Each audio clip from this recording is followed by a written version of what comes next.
நடந்த அதனுடைய உதவியை செய்யுங்கப்பா. அதனுடைய நான் வேதத்தை பிள்ளைகளுக்கு கற்றுக் கொடுக்க எனக்கு உதவியை செய்யுங்க. பிள்ளைகள் எல்லாரும் கர்த்தரால் போதிக்கப்பட்டிருந்த அந்த வார்த்தையின்படி அதனுடைய சொல்லி ஜோபடையில தாத்தா பாட்டிமார்கள் தாத்தாமார்கள் இருந்தீங்களா என் பேரு பிள்ளைகளுக்கு நான் சத்தியத்தை கற்றுக் கொடுக்கணும். ஹல்லேலூயா ஸ்தோத்திரம் அப்பா. ஹல்லேலூயா என் பிள்ளைகளின் சமாதானம் பெரிதாய் இருக்கும். ஹல்லேலூயா ஹல்லேலூயா வேதம் மாத்திரம் மனமகிழ்ச்சியாய் இராவிட்டால் நான் துக்கத்தில் அமிழ்ந்திருப்பேன் சங்கீதக்கார சொல்கிறாரு. அதனுடைய பிரமாதங்கள் எனக்கு கீதங்கள் ஆகிய என்று சொல்லப்பட்டிருக்கிறது. இந்த வேதத்தை நேசிப்பவர்கள் மிகுந்த சமாதானம் கொண்டு அதனுடைய துணைக்கிறோம் அப்பா. ஒருவேளை 4 மாதங்கள் கடந்து விட்டது இன்னொரு வேதத்தை வாசிக்காம அதனுடைய அந்த நாட்கள் கடத்துகள்லாம் இருக்கிறார். அந்த மீண்டும் ஒரு வாய்ப்பை தருகிறார். அதனுடைய உயர்த்தி ஆண்டுகளை பார்த்து தருகிறார்களே. நான் வேதத்தை நேரமும் வாசிக்க நேசிக்க சுவாசிக்க ஒரே சொல்லும் அதை மனநம் செய்ய உதவி செய்ய ஒரு நாளைக்கு 3 வேளை ஆகாரம் போல அதை ஆகாரத்தை போல உட்கொள்ள யோகு சொல்ற வாயின் ஆகாரத்தை பார்க்கிறோம். நான் அதிகமாக இந்த வசனத்தை நேசிக்க உதவி செய்யப்பா. எங்கள் பிள்ளைகள் அசாரோவின் ரோஜா ஏபிசாய் ஆதரவு தேவ பிள்ளைகள் வேத அறிவினால் நிரப்பப்பட உடைய வேலைக்காரன் சொல்லிக்கிறாப்பா. தேவன அறிகிற அறிவிலும் கிருமையிலும் மனதை சொல்லிக்கிறாப்பா. அதனுடைய ஸ்தோத்திரமாப்பா. அதனுடைய துதிக்கிறோமாப்பா. இந்த வசனத்தில் வெளிச்சத்தை தாக்காப்பா. அதனுடைய தந்தை பெருமாள் பாடுவது போல அந்த வேத வசனம் புரிந்து கொண்டு விளக்கங்களை அறிந்திட வெளிச்சத்தாரும் ஆவியானவரே இந்த பிள்ளைகள் கேட்க உதவி செய்யப்பா. ஏதோ ஏனோ தானோ என்று வசனத்தை வாசிக்காதபடி மந்திர புஸ்தகமாய் வாசிக்காதபடி ஏதோ வாசிச்சா நன்மை கிடைக்கிற வாசிக்காதபடிக்கு ஜீவனுள்ள வார்த்தைகளாய் அதை வாசிக்க இருக்கிற சிறு பிள்ளைகள் அதுவரை ஸ்கூல் போற காலேஜ் போற பிள்ளைகளுக்காக செடிக்கிறோம். இந்த பிள்ளைகள் எல்லா வேதத்தை அதுவரை நேசிக்கிறவர்களாய் மாற்றப்பா. அதுவரை உதவி செய்கிறார். ஓ ஹல்லேலூயா ஹல்லேலூயா. அதுவரை 2 சிறு பிள்ளைகளுக்காக ஜெபம். அது வீடு சொந்த பிள்ளைகளை ஆக்சிடென்ட் ஆகி அதற்கு திரும்பியாக வீடு வந்து விட்டார்கள். அந்த கத்தர் அவங்க பூர்ண சுகத்தை தந்து அது தருவையாக சஸ்வத் ரித்திக் 2 பிள்ளைகளுக்காக கருங்களை உயர்த்தி அதனுடைய சுகத்தில் பிள்ளைகள் பூர்ண சுகத்தை பிள்ளைகளை போல சோபடுங்க.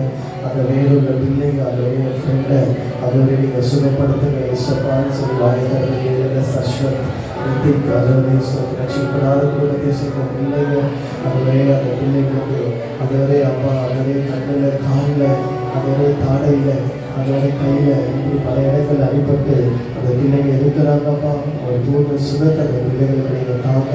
அந்த ஒரு விடுதலை நீங்கள் தந்த அந்த பிள்ளைகளுக்கு அதுவரை ஏற்படுத்தும்படியாய் நாங்கள் செபிக்கிறோம். அவன் தள்ளுபடிகளாக 2 பிள்ளைகள் குணமாக நாங்கள் செபிக்கிறோம்.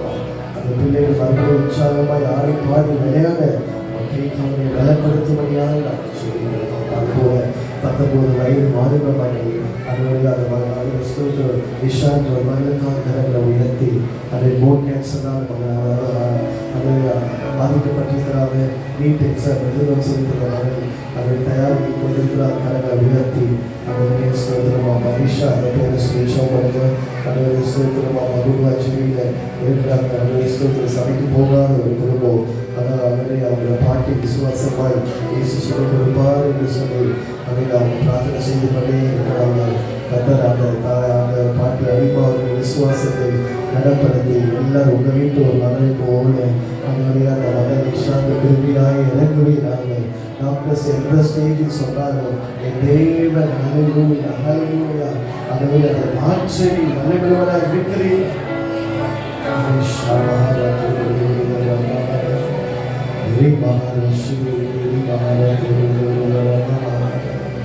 சுகத்தை தாங்கப்பா. சுகத்தை தெய்வமே நடந்த 2 மாறாட்ட கட்ட அவை ஸ்டேஜ் எலெக்ஷனுக்காக அடிசுகத்துக்கும் முதல் கட்டமாக 102 தொகுதியிலும் 2வது கட்டமாக 88 தொகுதியில் நடந்த உதவி செய்து அந்த நாங்கள் பார்த்து சொல்கிற 190 தொகுதியிலும் உன்னதமான தேவன் நீர் ஆளுகை செய்து நமக்கு சுத்தமான அதிகாரிகள் சொல்லுங்க. உன்னதமான தேவன் 190 தொகுதியில் வாக்கு கொடுத்திருக்கிறாங்க. உமக்கு சுத்தமானவர்கள் அதிகாரியாக ஏற்படுத்துகிறாங்க. அடுத்த கட்ட தேர்தல்கள் நடக்கிற தொகுதிகள் எல்லாம் ஒப்புக் கொடுக்கிறோம். இருக்கிற வேட்பாளர்கள் ஒப்புக் கொடுக்கிறோம், தேர்தல் கமிஷனை ஒப்புக் கொடுக்கிறோம், அதிகாரிகள் ஒப்புக் கொடுக்கிறோம், ஈவிஎம் மிஷினை ஒப்புக் கொடுக்கிறோம். எல்லாம் நேர்மையாய் நடக்கத்தக்க கிருபைகளை அறிவியலாக பூமியை ஆளுகை செய்கிற தேவனை இந்த தேசத்தை ஆளுகை செய்யும்படியாக நாங்கள் சொல்லிக்கிறோம். அதுவரை எல்லாருக்கும் நேர்மையும் நீதியும் கடைபிடிக்கப்பட்ட அந்த உதவி செய்ய எந்த கலவரங்களோ சேதங்களோ சேதங்களோ ஆபத்துகளோ வராதபடிக்கு பாதுகாத்துள்ளாங்க. வெயில் உஷ்ணத்துக்கான கரைகளை உயர்த்தி அதனுடைய வழக்கத்தை விட வெப்பம் அதிகமாக இருக்க சொல்லப்படுகிறது. இஸ்ரேல் ஜனங்களுக்கு வனாந்திரத்தில் மேகஸ்தமமாய் இருந்த தேவன் ஹல்லேலூயா. இந்த நாட்களில் மேகஸ்தமமாய் இருங்க சொல்லுங்க ஹல்லேலூயா. அப்போ அவர் வீட்டில் வேலை செய்கிற அதுவரே அப்பா பில்டிங் வேலை செய்கிறவங்க, அதே பொறுத்தவர்கள் அதுவரே அப்பா கையில் அலைந்து புரிகிறவர்கள், அதுவரே அப்பா மனிதமாக வேலை செய்கிறவர்கள், வயதானவர்கள், சிறு பிள்ளைகள் பாதிக்கப்படாதவர்களுக்கு ஹீட் ஸ்ட்ரோக் வராதவர்களுக்கு, அதை நோய்கள் வராதவர்களுக்கு, மரணங்கள் வராதவர்களுக்கு கர்த்தர் மேக ஸ்தம்பத்தை அனுப்புவதாக. இரவில் எலக்ட்ரிக் கரண்ட் அதனை கட்டாகாதபடிக்கு அதே தூக்கத்தை வேலை செய்து கஷ்டப்பட்டு வந்து தூங்கலான்னு இருக்கும்போது அந்த அனல் சொல்ல அவர்களுக்கு பாதிப்பு உண்டாகாதபடிக்கு நீங்கள் உதவி செய்யும்படியாக அரசாங்கம் சரியான விதத்தில் அவருடைய மின்சாரத்தை வழங்க கர்த்தர் உதவி செய்யும்படியாக நாங்கள் சொல்லிக்கிறோம். அவர்களே நீங்கள் பாதுகாத்து கொள்ளுங்கப்பா. அவருடைய சபையில் இருக்கிற நிலவீனமானவர்கள் ஒவ்வொருவரையும் சுகப்படுத்துங்க. ஏற்றுக்கொண்டு நோய்களை சுமந்து விட்டீர் அப்பா. அவர் தலைவர்களாலே நான் குணமாகிறேன். நிலவீனமாக இருப்பீர்கள் தலைமை வைத்து சொல்கிறேன். இயேசுவின் தலைவர்களாலே நான் குணமாகிறேன். ஹல்லேலூயா. இப்போது ஒரு சுகம் உண்டாகட்டும். உங்களை தருபடியாய் நாங்கள் செபிக்கிறோம். இயேசுவின் நாமத்தில் செபிக்கிறோம் நல்ல பிதாவே. ஹல்லேலூயா. உட்காரலாம். ஒரே ஒரு அனௌன்ஸ்மெண்ட் சொன்ன பிறகு சண்டே கிளாஸ் போகலாம். 13 வயதுக்கு மேலே இருக்கிற பிள்ளைகள் மாத்திரம் எழுந்து நில்லுங்க. 17 அதுக்கு மேற்பட்ட பிள்ளைகள் பிள்ளைகள் 13 நம்ம போகும். பெற்றோர்கள் இந்த இடத்துல இருக்கலாம். 13 அதுக்கு வருகிற 7ஆம் தேதி மே 7ஆம் தேதி 8ஆம் தேதி 9ஆம் தேதி பெரிய சபையில் ஸ்டூடெண்ட் ஃபார் கிரைஸ்ட் ஏஜ் ஸ்தாபனத்தின் மூலமாக தமிழ்நாடு முழுவதும் இந்த கேம்ப் வருஷத்தோறும் நடக்கும். இந்த கேம்பில் அநேகர் கலந்து கொண்டு மார்க் 20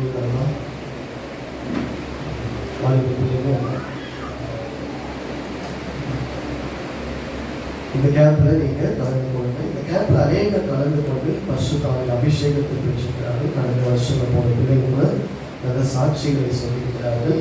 என்னோட மனைவி கூட இந்த கேம்ப் அநேக அட்டன் பண்ணி அப்போது முழு நேர ஊழியத்துக்கு ஒப்புக் கொடுத்ததுனால இன்னைக்கு அவர்கள் சாட்சியாக இருக்கிறார்கள். ஹல்லேலூயா. உங்களோட பேரண்ட்ஸ் நீங்கள் உத்தரவாதம் பண்ணி அனுப்புங்க. இதோட ரெஜிஸ்ட்ரேஷன் ரூபாய் 3 நாட்கள் தங்குமிடம் சாப்பாடு அவங்களுக்கு கொடுக்கப்படும். அதனால் உங்கள் பெயர்களை நீங்கள் செவ்வாய்க்கிழமைக்குள்ள பதிவு செய்து கட்டணத்தை நீங்கள் 7,000 கட்டிக்கொள்ளலாம். அதை யாரால் வருகிறீர்கள் என்று நீங்கள் போகும்போதோ அல்லது எங்களுக்கு மெசேஜோ ஃபோன் பண்ணியோ பேரண்ட்ஸ் நீங்கள் ஒத்துழைப்புகளை கேட்டுக்கொள்கிறோம். 3 நாட்கள் அந்த கேம்ப்பு நடக்கும். தயவாய்களை கலந்து கொள்ளுங்க. கட்டணங்களை ஆசீர்வதிப்பார்கள். பிள்ளைகள் இந்த சபையில் சொல்லுவாங்க.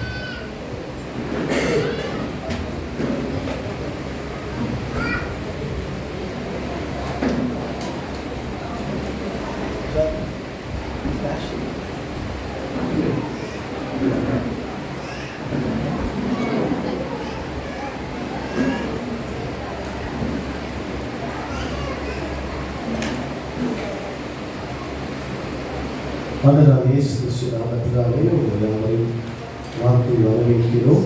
அதில் ஆசீர்வாதமாக பிரசன்ன விருப்பங்களை அறிவித்து செய்திருக்கிறாங்க. உங்களுடைய வருகிற 1ஆம் தேதி புதன்கிழமை நமக்கு வாக்குத்தத்தம் மற்றும் திருவள்ளுவர் ஆராதனை காலை 5 மணிக்கு காலையில் வருகிற 1ஆம் தேதி புதன்கிழமை காலை 5 மணிக்கு வாக்குத்தத்தம் மற்றும் திருவள்ளுவர் ஆராதனை நடைபெறும். கடந்த 3 மாதங்களாய் 2 வேளை வாக்குத்தத்த திருவிழா ஆராதனை நடைபெற்றது. இந்த மாதம் மட்டும் மாலையிலே வாக்குத்தத்த ஆராதனை இருக்காது. வீட்டில் சூழ்நிலை இருப்பதால் அதில் 1ஆம் தேதி காலை மாதம் வாக்குத்தத்த திருவிழா ஆராதனை இருக்கும். போல புதிதாயும் நீங்கள் வந்து கலந்து கொள்ளுங்க. வாரத்தை நம்முடைய சமூகத்திலே நீங்கள் துவங்குங்க. போனவர் அறிவித்தபடி நன்றி உபவாசிச்சோம் 1ஆம் தேதி மே இருக்கும் என்று சொல்லியிருந்தேன். அதுவும் நமக்கு நடைபெறாது. ஏஜ் சாதனத்து மூலமாக இந்த நாளிலே ஜோனல் ஃபாஸ்டிங் ப்ரேயர் அந்த தலைமை சபையில் நடக்குது. 6 மண்டலங்கள் சேர்ந்து உபவாசம் நடத்துகிறார்கள். 10 மணிலேருந்து 4 மணி வரைக்கும். சென்னை தாம்பரம் பகுதியில் திருச்செந்தூர் எல்லாம் சேர்ந்து தேசத்துக்காக ஜெபிக்கிறார்கள். அந்த ஜெபம் நம்முடைய தலைமை சபையில் வைத்து நடைபெறுகிறது. அதனால் அன்றைக்கு நமக்கு ஜெபம் இருக்காது. 10 மணிலேருந்து 4 மணி வரைக்கும் நீங்கள் அந்த ஜெபத்திலே கலந்து கொள்ள விரும்புகிறவர்கள் நீங்கள் நேரடியாக குடும்பத்தில் வந்து நீங்கள் கலந்து கொள்ளலாம். இந்த மாதம் முழுவதும் உங்களுக்கு VBS ஊழியர்கள் கலந்து போக வேண்டியதால் பைபிள் ஸ்டடியும், சனிக்கிழமை வீட்டு உபவாசிக்கவும், சனிக்கிழமை மாலை ஆயத்த ஜெபமும் நடைபெறாது. மாற்றங்கள் இருந்தால் உங்களுக்கு தெரிவிப்போம். அந்த VBS ஊழியர்களுக்காக நீங்கள் ஜெபித்துக் கொள்ளுங்கள். சபையில் நேரடியாகவும் நடந்து கொண்டிருக்கிறது. கர்த்தரை ஆசீர்வதிப்பாராக. கண்ணை மூடி ஜெபம். கர்த்தாவே, இந்த கனவுகளோடு இந்த வார்த்தைகளை கேட்க நம்முடைய ஸ்தோத்திரம் அப்பா. அனைத்து ஒவ்வொருவருக்காக நம்ம நன்றி செலுத்துகிறோம். இப்போதும் அவர்களே இந்த ஆராதனைக்கு தலைப்பட்டு வராமல் இருக்கிற ஒவ்வொருவருக்காக நாங்கள் செலுத்துகிறோம் அப்பா. நான் எவ்வளவு சமீபமாக இருக்கிறது பார்த்து அவ்வளவாய் அதை புத்தி சொல்ல வேண்டும் சொல்லியிருக்கிறீங்க. சபைக்குள் விட்டுவிடாத வழிக்கு ஒருவருக்கொருவர் புத்திகள் சொல்லுவாங்கபடி அவருடைய ஜனங்கள் தொடர்புடைய ஆராதிக்க எல்லா திருச்சபையிலும் கத்தரை தொண்டு கொள்ள வார்த்தையை கேட்க ஜனங்கள் பெருளாய் வருவார்களாக. தொடர்ந்த நேரத்தில் பிரயோஜனமாக்கி ஆசிரிச்சிக்காக ஒவ்வொருடைய செவிகளும் இருதயங்களும் திறந்தள்ளும்படியாய் நாங்கள் செபிக்கிறோம் அப்பா. அதனுடைய ஸ்தோத்திரம் அப்பா. விருத்த செயல உள்ளவர்களாய் இருதயத்தில் நாங்கள் வார்த்தைகளை கேட்க உதவி செய்ய பரிசுத்தாவியார் அணியிலே மறைத்து உங்களுடைய வார்த்தை மாத்திரம் வெளிப்படுத்த. மனுஷ சத்தம் அல்ல, தேவனுடைய சத்தமும் சித்தமும் இந்த வார்த்தை மூலமாய் வெளிப்படட்டும். இயேசு நாமத்தில் செபிக்கிறோம் நல்ல பிதாவே. சத்தமோட அழகிய சொல்லுங்க. பக்கத்தில் பார்த்து நல்லா இருக்கீங்களா கேளுங்க. ஏசாயாவின் புத்தகம் 54ஆம் அதிகாரம் 10வது வசனம். ஏசாயாவின் புத்தகம் 54ஆம் அதிகாரம் 10வது வசனம். மலைகள் விலகினாலும் பர்வதங்கள் நிலை பெயர்ந்தாலும் என் கிருபை உன்னை விட்டு விலகாமலும்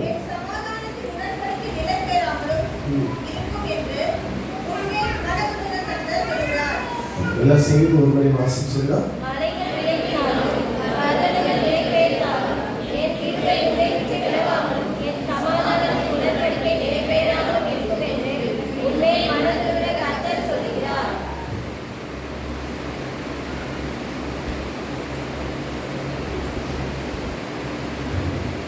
கிருபை குறித்து நாட்களிலே தியானித்துக் கொண்டு வருகிறது. நாங்களே கிருபையின் மரங்களை குறித்து நாம் பேச இருக்கிறோம். அதற்கு முன்பாக ஒரு சின்ன ஒரு கதை சொல்லிட்டு நான் ஆரம்பித்து போகிறேன். எனக்கு பல மாதங்கள் ஆகிவிட்டது நான் கதையை சொல்லி. அல்லேலூயா. சின்ன கதை கேட்கலாமா? கதை சொன்னோடனே எல்லாருக்கும் ஒரு சிரிப்பு வரும். அல்லேலூயா. அப்படிதான் சொல்லி ஆரம்பிச்சு. இருந்தாலும் சில பேரோட முகம் மாறி ஃபஸ்ட்டு சொன்னேன், இந்த கடுகு போட்டால் எப்படி இருந்தாலும் அந்த மாதிரி நீங்கள் இருக்கக்கூடாது. அல்லேலூயா. நீங்கள் சிரிச்ச முகத்தோடு இருந்தீங்கன்னா எனக்கு கொஞ்சம் பிரசங்கம் ஓடும். அல்லேலூயா. சரி, இந்த கதையோட பேர் வந்து அப்பாடா ஸ்தோத்திரம். சொல்லுங்க. ஒருத்தர் ரொம்ப பிரயாணத்தில் ரொம்ப தூரம் வடானது நடந்து போய் ரொம்ப களைப்பாகி டயர்டாகி சாகிற நிலையில் இல்லை. வடாதத்துல உஷ்ணம் அதிகம், தண்ணியும் கிடைக்காது, சாப்பாடு கிடைக்காது, ரொம்ப முடியாமல் போய் அப்படி இப்படி போய் வடாக்கு அடைஞ்சு ஒரு வீடை கண்டுபிடிச்சிட்டாங்க. அந்த வீடை கண்டுபிடிச்சி போய் தட்டினா அந்த வீடு யாரோட வீடுனா என்ன போனவங்க போதவருடைய வீடு. அந்த போதவரை அவர் அன்போடு உபசரித்து அவர் ஏற்றுக்கொண்டு அவருக்கு தேவையான உணவு, ஆகாரம், தண்ணி எல்லாம் அதெல்லாம் கொடுத்து அவருக்கு நல்ல வஸ்திரங்களை கொடுத்து அவருக்கு ஒரு இழப்பாரம் பண்ணிட்டோடனே அந்த சகோதரனுக்கு என்ன ஆயிடுச்சு, ரொம்ப சந்தோஷமாயிடுச்சு. சரிங்களா? இப்போ கடைசியாக வழி அனுப்ப வேண்டிய நேரம் வந்துடுச்சு. போயிட்டு வாங்க அப்படின்னு சொல்லும்போது திருப்பி ஒரு அனாதத்தை நடக்க விட்டால் இவர் என்ன ஆகிடும், சோர்ந்து போய் வழியில் எங்கேயாவது செத்துருவாரு பாவம்னு சொல்லிட்டு அவருக்கு ஒரு வாகனத்தை கொடுக்கும் அப்படின்னு சொல்லி கொடுத்தாங்க. இந்த கதை வந்து ஒரு 10,000 வருஷங்களுக்கு முன்னாடி ஸோ அப்போ வந்து டிவிஎஸ் 50 இல்லை என்ன இல்லை யமகாவோ இல்லை. அப்போ எங்கே வாங்குறதா இருக்கும்? குதிரை இல்லை கல்வி காசு இல்லை. சார் குதிரை தான் உங்களுக்கு கொடுத்து அனுப்பிச்சார் இல்லைங்களா? அது கொடுத்து இந்த குதிரையை நீங்கள் எடுத்துகிட்டு போங்க கடைஞ்சி போய். ஆனால் இது ரொம்ப ஸ்பெஷலான ஒரு குதிரை இது இல்லைங்களா? அவர் பாஸ்டர் இல்லை, அதனால் அதை செயின் பண்ணி வளர்த்துருக்கார். நீங்கள் ஸ்தோத்திரம்னு சொன்னால் அந்த குதிரை என்ன செய்யும்? ஃபஸ்ட்டு கொஞ்சம் இல்லைங்களா விலகு நிற்போம் இல்லைங்களா? 2 வாட்டி ஸ்தோத்திரம் சொன்னீங்கன்னா கொஞ்சம் என்ன செய்யும்? நடக்க ஆரம்பிக்கும். ஸ்தோத்திரம் ஸ்தோத்திரம் ஸ்தோத்திரம் சொன்னால் என்ன செய்ய ஆரம்பிக்கும்? ஓட ஆரம்பிக்கும் அப்படின்னு சொன்னார். சரிங்க பாஸ்டர், அப்போ எப்போ தான் நிற்கும் அப்படின்னா ஆமேன்னு சொன்னால் என்ன செய்யும்? நிற்கணும் அப்படின்னு சொன்னார். சரி சொல்லிட்டு எனக்கு ரொம்ப சந்தோஷமாயிடுச்சு. அந்த தலைப்பெல்லாம் மறந்து ஸ்தோத்திரம் சொன்னார். குதிரை என்ன செஞ்சிச்சு? திருப்பி ஸ்தோத்திரம் ஸ்தோத்திரம் எல்லாரும் என்ன செஞ்சு ஆரம்பிச்சு இவர் மேலே என்ன செஞ்சாரு? உட்காந்துட்டு நல்ல வேகமாக என்ன சொல்ல ஆரம்பிச்சாரு? ஸ்தோத்திரம் ஸ்தோத்திரம் சொன்ன உடனே குதிரை என்ன செய்யுது? பிடிச்சிட்டு ஓடுது. இல்லை இவருக்கு ரொம்ப சந்தோஷம், ஜாலியாக என்ன பண்ணே இருக்கிறாரு. எல்லா கடையும் மாதிரி ஒப்பும் அதனால பயணம் சவாரி போயிட்டே இருக்கிறார். போயிட்டே இருக்கும்போது பார்த்தீங்கன்னா தூரத்தில் பார்த்தா ஒரு பெரிய பள்ளத்தாக்கு தெரியுது. அதை பார்த்த உடனே இவருக்கு என்ன வந்துருச்சு? பயம் வந்துருச்சு. உடனே குதிரையை பார்த்து சொன்னார், ஏன் குதிரையே ஒழுங்கா நில்லு அப்படின்னு சொன்னால் அது என்ன செய்ய மாட்டேது? உள்ள வேகமாக போகுது. ஏன் குதிரையே நான் ஒழுங்கா சொல்கிறேன், தயவு செய்து என்ன செய்யுது? நில்லுன்றாரு, என்ன செய்ய மாட்டேது? நிற்க மாட்டேது. அது பாட்டு வேகமாக ஓடும். இருக்கா ஒன்றுமே புரியல இல்லை. கிட்டக்கிட்ட எங்கே போயிடுச்சு? பள்ளத்தாக்கு விளிம்புக்கிட்ட போயிடுச்சு. அப்போதான் இவங்க அன்னைய ஸ்ட்ரைக் ஆகுது. மாஸ்டர் என்ன சொன்னார்? ஆமைன்னு சொன்னால் என்ன செய்யும்? குதிரை நிற்குமே அப்படின்னு சொல்லிட்டு குதிரை ஒரு கால் எங்கே போயிடுச்சு? பள்ளத்தாக்கில் போயிட்டோடனே அவருக்கு என்ன ஞாபகம் வந்துச்சு? ஆமே அப்படின்னு சொன்ன உடனே குதிரை அப்படியே அந்த இடத்துல என்ன செய்துச்சு? அப்பாதான். அப்போதான் அவருக்கு என்ன வந்துச்சு? உங்களுக்கு ஒரு பெருமூச்சு வருது. ஐயோ என்ன ஆகுமோன்னு அது ஒரு சந்தோஷம் வந்துச்சுன்னா அந்த பாட்டி என்ன செஞ்சிருவாங்க? துள்ளி என்ன செஞ்சிருவாங்க? இந்த கதையோட தலைவர் என்ன சொன்னாங்க? அதே மாதிரி குதிரை போய் ஆமைன்னு சொல்லி நின்ற உடனே இவர் சந்தோஷம் வந்துட்டு என்ன சொல்லிட்டாரு? அப்பாடா ஸ்தோத்திரம் சொன்னாரு. சொல்லி என்ன ஆயிடுச்சு? இல்லைங்களா? அவரு டாடி குதிரை இல்லைங்களா? அது என்ன அர்த்தம்னா போதகர் சொல்லுற வழிகாட்டுதலை கரெக்டாக என்ன செய்யணும்? கொஞ்சம் அழகாக இருக்கிறது. கர்மம் தப்படா என்ன சொல்லுவாங்க? அது அதுபோல அதை நான் உனக்கு போதித்து நீ உண்மையை கண் வைத்து அப்போ அந்த வழிகாட்டுதலை கரெக்டாக அதை யூஸ் பண்ணால் நமக்கு ஆசீர்வாதம் அப்படின்னு சொல்லாமா? நம்ம பெரிய போதவருடைய வாழ்க்கையில் அதை நிறைய பார்க்கணும். நான் சொல்கிறேன் ஒழுங்காக கட்டிக்கோ அப்படின்னு சொல்லிடுவாங்க. சாதாரணம் கட்டினாங்கன்னா அவங்க வாழ்க்கை நல்லா இருக்கும். அப்படியே அசால்ட்டாக அப்போ இவங்க என்ன சொல்கிறது? இவங்க வேலை இல்லை, இவர் பொண்ணுக்கு என்ன பண்ணுவாரா அப்படின்னு நிறைய பேர் பேசுவாங்க. இவர் பொண்ணுங்களை எங்கள் மாப்பிள்ளை பார்ப்பாரா, எங்களை போய் கல்யாணம் பண்ண சொல்கிறாருன்னு சொல்லிட்டு அது போகும்போது அவங்க வாழ்க்கை உண்மையாகவே அதான் சில பேர் சொன்னது அப்படியே ஒரு தெய்வ வாக்காக எடுத்து இல்லைங்களா? பாஸ்டர் சொல்லிட்டு அந்த வாழ்க்கையில் என்ன இருப்பாது? கரெக்டாக இருக்கும். அப்படி கீழ்ப்படுத்துற வாழ்க்கையெல்லாம் ரொம்ப ஆசீர்வாதமாக இருக்குது. இல்லையா? அப்போது கர்த்தர் இந்த வாழ்க்கையில் அவர் வழிகாட்டுகிற தேவனாக இருக்கிறார். அல்லேலூயா. அது பல ஆவிக்குரிய போதகர் மூலமாக இல்லை நம்முடைய கணவர் மனைவி நம்ம ஆவிக்குரிய காரியத்தை நடத்துகிறவர் மூலமாய் நமக்கு கர்த்தர் வழி நடத்துவார் அப்படின்னு சொன்னாங்க. ரோமரின் புஸ்தகம் 12ஆம் அதிகாரம் 3வது மற்றும் 6வது வசனத்தை வாசிக்கிறோம். கிருபையின் வரங்கள் பொதுவாக ஆவிக்குரிய வரங்கள் என்று சொல்லும்போது 1 கொரிந்தியர் 12 கடையிற்கு வரங்கள் என்றாலே அந்த 1 கொரிந்தியர் 12 தான் நம்ம சொல்லுவோம். ஆவியின் கனி 9 இருப்பது போல ஆவியின் வரங்கள் 9 சொல்லுவோம். ஞானத்தை போதிக்கும் வசனம், அறிவை உணர்த்தும் வசனம், பற்பல பாஷைகள், குணமாக்கும் வரங்கள், அற்புதங்கள் செய்யும் சக்தி, விசுவாசம், இப்படி சொல்லிக்கொண்டே போகலாம். ஆனால் அதை காட்டிலும் வேதத்தில் பல இடத்துல வரங்கள் இருக்கிறது. அதையும் நாம் அறிந்து கொள்ளணும். அப்படிப்பட்ட ஒரு அதிகாரம் தான் ரோமர் 12. சரி, நாமத்தில் வைத்துக் கொள்ளலாம். 1 கொரிந்தியர் 12 தான் வரங்கள் என்று நினைத்துக் கொள்வீர்கள். நாங்கள் புதிதாக சொல்கிறேன். ரோமர் 12 எதை குறித்து இருக்கிறது? வரங்களை குறித்து. 3வது வசனத்தை வாசிக்கலாம்.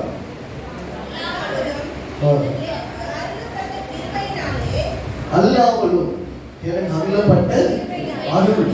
அருள் என்ற வார்த்தையை நாம் புறப்பதற்காக இல்லை, நாம் முற்காலத்தில் வணங்கின தெய்வங்களை சொல்லுவோம். சாமி என்ன கொடுத்துச்சு? அருள் கொடுத்துச்சு. அது நம்ம நம்ம பாஷைன்னு சொல்றதா கிருபை. கடவுள் என்ன கொடுத்தாரு? அதை இந்த 2 வார்த்தை சேர்ந்து அவங்க அதை யூஸ் பண்ணிக்கிறாங்க. எனக்கு அருளப்பட்ட, அருள் என்றாலே கிருபை, ஆனா 2 வார்த்தை சேர்த்து பவுல் சொல்றாரு, எனக்கு அருளப்பட்ட கிருபைகளை கிருபையினாலே நாம் சொல்லுகிறாரு, உங்களில் தன்னை குறித்து வீழ்ச்சி எண்ணாமல் அவன் அவனுக்கு தேவன் பகிர்ந்த விசுவாச அளவின்மையே தெளிந்த எண்ணம் உள்ளவனாய் தனக்கு அளிக்கப்பட்ட கிருபையை கொண்டு அவர் சொல்கிறார். ஒருமுறை பாஸ்டர் கல்யாண்குமாரோட ஃபெலோஷிப் அட்டெண்ட் பண்ணும்போது இந்த வசனத்தை பாஸ்டர்ஸ் நான் பிரிச்சுட்டு இதை லோக்கல் சென்னை பாஷையில டிரான்ஸ்லேட் பண்ணா எப்படி இருக்கும் சொல்லி ஒவ்வொருத்தர் டிரான்ஸ்லேட் பண்ண சொன்னாங்க. தெய்வீக பாரு, நீ ரொம்ப உன்னை குறிச்சு ஓவரா என்ன செய்யாது எல்லாரு அப்படிதான் இல்லையா? நீங்க சில வசனம் புரியலன்னா அதுக்கு நீங்க வேற வார்த்தைகளை போட்டு பொறுமையா கவனிச்சீங்கன்னா இன்னும் அது தெளிவா தெரியும். என்ன சொன்னார் பாருங்க, நீங்கள் உங்களை எண்ண வேண்டியதுக்கு மிஞ்சி பார்த்து கேட்பீங்க. என்ன பெரிய ரொம்ப ஓவரா பேசுறாங்க. பவுல் அதான் அழகா சொல்றாரு, நீங்க எண்ண வேண்டியதுக்கு மிஞ்சி எண்ணாமல் அவனவனுக்கு பாரு உனக்கு எவ்வளவு இருக்குதோ இல்லைங்களா அதை வச்சுட்டு ஒழுங்கா இல்லைங்களா அவனவனுக்கு சொல்லுங்க, தேவன் பகிர்ந்த எதை பகிர்ந்திருக்கிறார்? Measurement of faith. விசுவாசத்துக்கு கர்த்தர் என்ன வச்சிருக்கிறார்? யாருக்கு? ஒவ்வொருவருக்கும். எனக்கு இருக்கிற விசுவாசத்தின் அளவு உங்களுக்கு இருக்கணும் அவசியம் இல்லை. என்னுடைய விசுவாச அளவு எனக்கு தேவன் எவ்வளவு கொடுத்திருக்கிறாரோ அது அந்த அளவை நான் கரெக்டா பயன்படுத்தும். ஒரு தண்ணி 1 லிட்டர் பாட்டில் இருக்குது, அதை முழுவதும் யூஸ் பண்ணா எனக்கு அது நல்லது. ஒரு நாளைக்கு 4 லிட்டர் தண்ணி கொடுக்கணும் அப்படின்னா அது 4 லிட்டர் தண்ணி குடிச்சுன்னா உடல் என்ன செய்யும்? ஆரோக்கியம். அதுபோல எனக்கு கொடுத்த விசுவாச அளவை நான் முழுவதையும் எக்ஸசைஸ் பண்ண, என் விசுவாசத்தை நான் சரியாய் பயன்படுத்தினேன் என்றால் அது எனக்கு ஆசீர்வாதமாய் மாறும். அல்லேலூயா. அவனவனுக்கு தேவன் பகிர்ந்த விசுவாச அளவின்படியே தெளிந்த எண்ணம் உள்ளவனாய். 6வது வசனம் பாருங்க, நமக்கு அருளப்பட்ட அடுத்து சொல்ற விசுவாசம் வெவ்வேறாய் இருப்பது போல அடுத்ததாக சொல்லப்படுகிறது. நாம் வெவ்வேறான இப்பதான் நீங்க புரிந்து கொள்ளணும். இந்த ரோமர் 12ஆம் அதிகாரம் 9வது வசனம் முதல் 21வது வசனம் ஸ்பிரிச்சுவல் கிஃப்ட்ஸ், இதுவும் ஆவிக்குரிய வரங்கள். இது அனைவரும் கேள்விப்பட்டிருக்க முடியாது, கேள்விப்பட்டிருக்க கொடுக்கக்கூடிய 12 தான் 9 வரை சொல்லுவோம். இதுக்கப்புறம் இருக்கிற ஃபுல் லிஸ்ட்டுமே என்னதான்? அந்தியரை உபசரிக்க வரவாதீர்கள். தீமைக்கு நான் வெல்லப்படாமல் நன்மை என்ன செய்யும்? உங்கள் துன்பப்படுத்தவில்லை ஆசீர்வதிகள், ஆசீர்வதிக்க வேண்டியது என்று சரியாக. இதெல்லாம் ஒரு கிஃப்ட். இதை செய்யணும்னா நமக்கு அது தெய்வம். சகோதர ஸ்நேகத்தில் ஒருவர் பட்சமாயிருங்கள். இப்படி இதெல்லாம் கிருபையின் மரங்களாய் அல்லது gifts of grace என்று சொல்லலாம். அதுதான் இந்த இடத்துல சொல்லப்பட்டிருக்கிறது. நம்ம தீர்க்கதரிசன உடையவன் வார்த்தையை விசுவாச பிரமாணத்துக்கு கேட்க சொல்ல கடவுள் அப்படின்னு சொல்லி கொண்டு வரோம். இதை ஒரே ஒரு வரத்தை மாத்திரம் இன்னைக்கு நாம் பார்க்க போகிறோம். கர்த்தரை தெளிவாய் இந்த வார்த்தையை உள்ளத்தில் வைத்தால் 9வது வசனம், உங்கள் அன்பு மாயமற்றதாய். சில வார்த்தைகள் ஆண்டவர் உள்ளத்தில் தெளிவாய் வைப்பார்.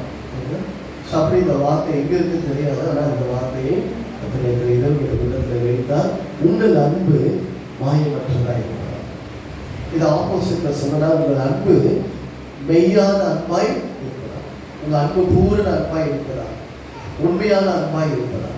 ஆங்கில வேதாகமத்தில் என்ன சொல்லும்போது let your love be genuine love. genuine love. இன்னொரு டிரான்ஸ்லேஷன் sincere love அப்படின்னு சொல்லுது. இது அப்படியே டிரான்ஸ்லேஷன்ஸ்ல வேதாகமத்தில் இல்ல let your love not be hypocrisy.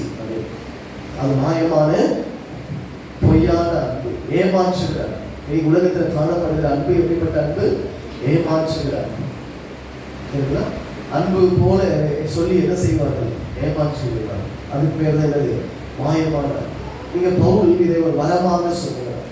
யாரெல்லாம் நான் மற்றவரிடத்துல மாயமாய வாழ இல்லாமல் உண்மையாக இந்த அன்பு செலுத்துகிறீர்களோ அது கடவுள் உங்களுக்கு அருளப்பட்ட ஒரு கிருபையின் மரம். அல்லேலூயா. அந்த கிருபையின் மரத்தை நீங்க கேட்கணும். அப்படி கேட்டு நீங்க பெற்றுக்கொள்வீர்களானால் நீங்க எல்லா இடத்திலும் மாயம் இல்லாமல் இல்லை கலப்படம் இல்லாமல், நீங்க அழகா சொல்லலாம், இந்த அன்பு எப்படிப்பட்ட அன்பு? கலப்படம் இல்லாத, அதுல எந்த ஒரு வஞ்சனையும் இல்லை, அதுல எந்த ஒரு தீங்கும். உலகத்திலே பலவிதமான அன்பு இருக்கு. கிரேக்க மொழியில அன்புக்கு பல அர்த்தம். கணவன் மனைவிக்குள்ள அன்பு, தகப்பன் பிள்ளைகளுக்குள்ள அன்பு, ஸ்நேகிதருக்குள்ள உள்ள அன்பு, பரஸ்பர அன்பு, தாம்பதிய உறவில் இருக்கிற அன்பு, இப்படி சொல்லிக்கொண்டே போகலாம். அதுல ஒரு மேன்மையான ஒரு அன்பு அகாப்பே அன்பு. அதுல ஒரு உண்மையான அன்பு சொல்லுறது என்ன அன்பு? அகாப்பே அன்பு. அகாப்பே அன்பு என்றால் அன்கண்டிஷனல் லவ், நிபந்தனையற்ற 99.99% சொல்லலாம். மனிதர்கள் காண்பிக்கிற அன்பு நிபந்தனையான அன்பு. ஈவன் அது பெற்றோர் பிள்ளையாக கூட இருக்கலாம், கணவர் மனைவி அவர்கள் இருக்கலாம். எல்லா அன்பும் ஏறத்தாழ நிபந்தனை உள்ள பிள்ளைகள் வளர்க்கிற பெற்றோர் எல்லாம் நம்ம அதை ஒரு ரிட்டர்ன் ஆஃப் இன்வெஸ்ட்மெண்ட்டாக பார்ப்போம். நான் ஒரு 20 வருஷம் படிக்க வைக்கிறேன், அதனால நீ அடுத்து எத்தனை வருஷம் காப்பாற்றணும்? 50 வருஷம் காப்பாற்றணும். இல்லையா? அப்படி காப்பாற்றுங்க. அவன் பிள்ளைகள் சொல்லி நீங்க 20 வருஷம் காப்பாற்றுறது எத்தனை வருஷம் சொல்லிட்டே இருப்பீங்க? 50 வருஷம் 60 வருஷம் மட்டையை போடுற வரைக்கும் உன்னை எப்படிலாம் காப்பாற்றுறது தெரியுமா அப்படின்னு. அப்ப இல்லது நீங்க செலவு பண்ணது எல்லாமே எதுக்குதான்? நீங்க கொஞ்சம் கரெக்டாக தப்பா நினைச்சுக்கணும். அதுக்காக பிள்ளைங்க செய்ய வேண்டாம் சொல்ல வரல, அது அவங்களுக்கு கண்டிப்பா நம்மை செய்ய வேண்டும். ஆனா அதுல என்ன இருக்குது? ஒரு சூழ்நிலை. அதே போலதான் அடுத்த அவங்க ஜெனரேஷன் அப்படி ஒவ்வொரு அன்பு, கணவன் மனைவிடத்துல செலுத்துகிற அன்பு, மனைவி கணவனிடத்துல செலுத்துகிற அன்பு, சரிங்களா? அவர்கள் இடத்துல அன்பு செலுத்தினால் நான் அவர்களுக்கு என்ன செலுத்துவேன்? அன்பு செலுத்துவேன். யாராவது நமக்கு பதில் அன்பு செலுத்தவில்லை, என்னை பகைக்கிறாங்க, என்னை எதிர்க்கிறாங்க, என்னை திட்டுறாங்க அப்படின்னா உங்களால் அவங்களுக்கு என்ன செலுத்த முடியாது. ஏன் கேட்டீங்கன்னா இவரிடத்துல யார் அன்பு போடுவாங்க? இவன் எவ்வளவு பேசுறா, இவ்வளவு திட்டுனா, எவ்வளவு மோசமானது இல்லை, இவெல்லாம் இருக்கிட்டதா என்ன செய்கிற அன்பு செலுத்த முடியும். அப்போ ஸ்நேகித இடத்துல அன்பு கூற முடியும், பகைக்கிற இடத்துல என்ன செய்ய முடியாது? அன்பு கூற. ஆனா ஸ்நேகிக்கிற விதத்திலும் பகைக்கிற விதத்திலும் செலுத்துற தேவனுடைய அன்பு தான் கிறிஸ்துவை இந்த பூமிக்கு அனுப்புவது. அல்லேலூயா.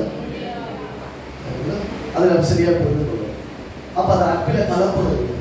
என்னை நேசிக்கிறவர்களே நான் ஒரே மாதிரி நேசிக்கிறேன், என்னை நேசிக்காதவர்களையும் என்னை பகைக்கிறவர்களையும் என்னை விரோதமாய் எழுப்புகிறவர்களையும் என் மேல் வீண் பணி சுமத்துகிற விதத்திலும் நான் அன்பு செலுத்துவதுதான் உங்கள் அன்பு மாயமற்றதாக.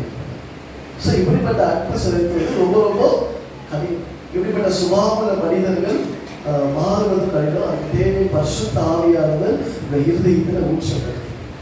யாராவது ஒரு நமக்கு விரோதமாய் தீமை செய்து விட்டாலோ, நமக்கு விரோதமாய் பேசிவிட்டாலோ, இல்லை நமக்கு நஷ்டத்தை உண்டு பண்ணினாலோ உடனே அவரிடத்தில் நாம் என்ன செலுத்த முடியாது? அன்பு செலுத்த முடியாது. ஆனால் அதை செலுத்த ஆவியானவர் இந்த கால வேலையில உங்களோடு கூட அவர் பேசிக் கொண்டிருக்கிறார். அவை சொல்லாமா? அதுதான் வேதம் சொல்லுவது, உங்கள் அன்பு மாயமற்றதாக. அப்படி அந்த மாயமற்ற அன்பை, அப்ப அது let your love be perfect, உங்கள் அன்பு பூரண அன்பாய் மாறும்போது அதை என்ன செய்யும்? அது மற்ற விதத்தில் அன்பு செலுத்த முடியும். அது மாயமாக இல்லாத. அப்ப அதை செய்வதற்கு ஆண்டவர் கொடுத்த பிரதான கட்டளை, முதல் கட்டளை, உன் தேவனாகிய கர்த்தரிடத்தில் முழு இருதயத்தோடும் ஆத்துமாவோடும் முழு மனதோடும். இதை நான் முதல் சரியாக செய்யும் போதுதான் தேவனிடத்துல அன்பு சரியா செலுத்தும் போது, அவர் அன்பை நான் சரியா புரிந்து கொள்ளும் போது, அவர் எந்த கண்டிஷனும் இல்லாம நேசிக்கிறார். நான் சரியா ஜெபிக்கிறேனா வீட்டில் நேசிக்கிறேன், நான் சரியா ஆண்டவர் வேதத்தை நேசித்து நான் ஆண்டவர் கரெக்டா தேடுவதனால நேசிக்கிறேன், நான் சரியா ஆலயத்துக்கு வருவதனால அவரை நேசிக்கிறேன், இல்லை சரியா ஊழியர் செய்கிறேன், காணிக்கை தசமாக கொடுக்கிறேன், அதை வைத்து அவர் நேசிக்கல. நான் எந்த நிலைமையில இருந்தாலும் நான் இருக்கிற வண்ணமாக அவர் நேசிக்கிறார். இதுக்கு நீங்களும் நானும் அப்படி ஒருவரை ஒருவர் நேசிக்க ஆரம்பித்தால் அந்த அன்பு சமுதாயத்திலும் அந்த வீட்டிலும் சபையிலும் ஒரு பெரிய மாற்றத்தை ஏற்படுத்தும்.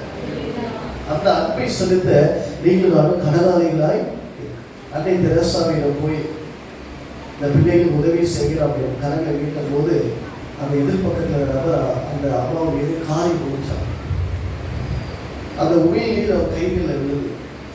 நீங்கள் நானும் இருந்தால் என்ன செய்து வந்து தெரியாது. ஆனால் அவங்க என்ன செய்தார்கள், அதை அப்படியே ஒரு கையில் அப்படி மூடிட்டு இதை நான் வச்சுக்கிறப்பா அந்த பிள்ளைகளுக்கு ஏதாவது என்ன செய்யுங்க நாங்கள் சொல்லி இன்னொரு கரத்தை என்ன செய்தாங்களா. அப்போ அவரை என்ன செய்தாலும் அவர்களிருந்து வருவது என்னதான் இருக்குது. அப்படி நீங்களும் நானும் நம் பழகிற மனிதனுக்குள்ள என்கிட்ட உனக்கு வருவது எல்லாம் என்னதான் இருக்கும், அன்பாக மாத்திரம். அது என் பகைச்சதாக இருக்கலாம், என் நண்பராக இருக்கலாம், நான் நேசிக்கிற நண்பராக இருக்கலாம், இல்லை என்னுடைய பரந்த விரோதியாக இருக்கலாம். ஆனால் நான் பதில் கொடுப்பது என்னவா இருக்கணும், அன்பாக மாற்றணும் அப்படின்னு சொல்லுவாங்க. அப்போ புருஷன் மனைவியிடத்திலும் மனைவி புருஷனிடத்திலும் தகப்பன் பிள்ளைகளிடத்திலும் எல்லாத்தையும் எப்படிதான் செய்யணும். அதுதான் ஒழுங்கு விதியா 16ஆம் அதிகாரம் 16ஆம் வசனம் இப்படி சொல்லுகிறது. ரொம்ப சின்ன வசனம். உங்கள் காரியங்கள் எல்லாம் உங்க காரியங்கள் எல்லாம் நீங்க எதை செய்தாலும் எப்படி செய்யுங்க. சமைக்கிறீங்களா, எப்படி சமைக்கணும். அன்பை சர்வ் பண்றதுலே வெளிப்படுத்தலாம். பார்த்துக்கிறீங்களா, சகோதரி எடுக்கிறீங்க உணவு பரிமாறதுல எதை வெளிப்படுத்தலாம். இதான் துண்டு அப்படி சொல்லிட்டு தட்டை வெளிப்படுத்திட்டு அது ஒரு விதமான அன்பு. சாப்பிட உயிர் போச்சு, இதுக்கு நான் சாப்பிடாம என்ன செய்யலாம். நீங்க தெரிஞ்சுக்கிறேன், வீட்டில் போய் சாப்பிடுறீங்கன்னா அவங்க சர்வ் பண்ற விதத்திலே அவங்க அன்போடு உங்களை உபசரிக்கிறாங்களா இல்லை வேண்டாம் விருப்பா உபசரிக்கிறாங்க. தப்பா நினைச்சு வேண்டாம், சின்ன தவறு இல்லை. வேணுமா வேணுமான்னு சொல்லிட்டு கரண்டிலிருந்து ஒன்றுமே என்ன செய்யாது, கடைசி வரைக்கும் வராது. அப்படி வேணுமா கொஞ்சம் பாதிக்காது, அதுவே தெரிஞ்சுக்கலாம் அவங்களுக்கு போறதுக்கு என்ன இல்லை. ஆனால் உங்க காரியங்கள் எல்லாம் எப்படி செய்ய கடவுள் அன்போடு செய்ய. அப்போ அந்த அன்பை கர்த்தர் என்ன செய்யறார், எதிர்பார்க்கிறார். உண்மையான அன்பாக அதை எதிர்பார்க்கிறார். 1 யோவான் 4 என்று சொல்கிறது, அன்பில்லாதவன் தேவனை. ஆனா தேவன் எப்படிதான் இருக்கிறார்.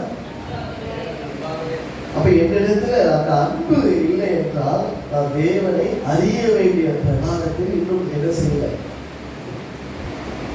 அப்ப அந்த அன்பு செலுத்துவது அது ரொம்ப ரொம்ப நம்ம வாழ்க்கையில ஒரு முக்கியமான காரியமாய் இருக்கு. கர்த்தர் அந்த அன்பை செலுத்த நமக்கு அந்த கிருபையை தருவாராக. அந்த அன்பு ஏன் நாம் செலுத்த வேண்டும் அப்படின்றத நாம் சில வசனங்களோடு நாம் ஒப்பிட்டு பார்ப்போம். ரோமர் புஸ்தகம் 13ஆம் அதிகாரம் 8வது வசனம். ரோமர் புஸ்தகம் 13ஆம் அதிகாரம் 8வது வசனம்.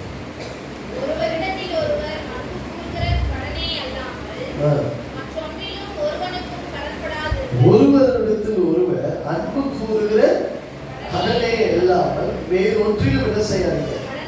நீங்க கடன் வச்சிருக்கிறீங்க அப்படின்னா என்ன கடனா தான் இருக்கணும், அன்பு கடன். அப்படின்னா என்ன, அன்புக்கு செலுத்த கடனாளியா இருக்கிறவனா நான் அன்பு செலுத்தணும் இல்லைங்களா. கடனா எதை கொடுக்கணும், அன்பு கொடுக்கணும். அப்பனா நான் யாருக்கு கொடுக்கணும்னா அவங்க முதலாவது எனக்கு என்ன செய்திருக்கணும், கொடுத்துருக்கணும். அதுதானே கரெக்டு சொல்லுங்க.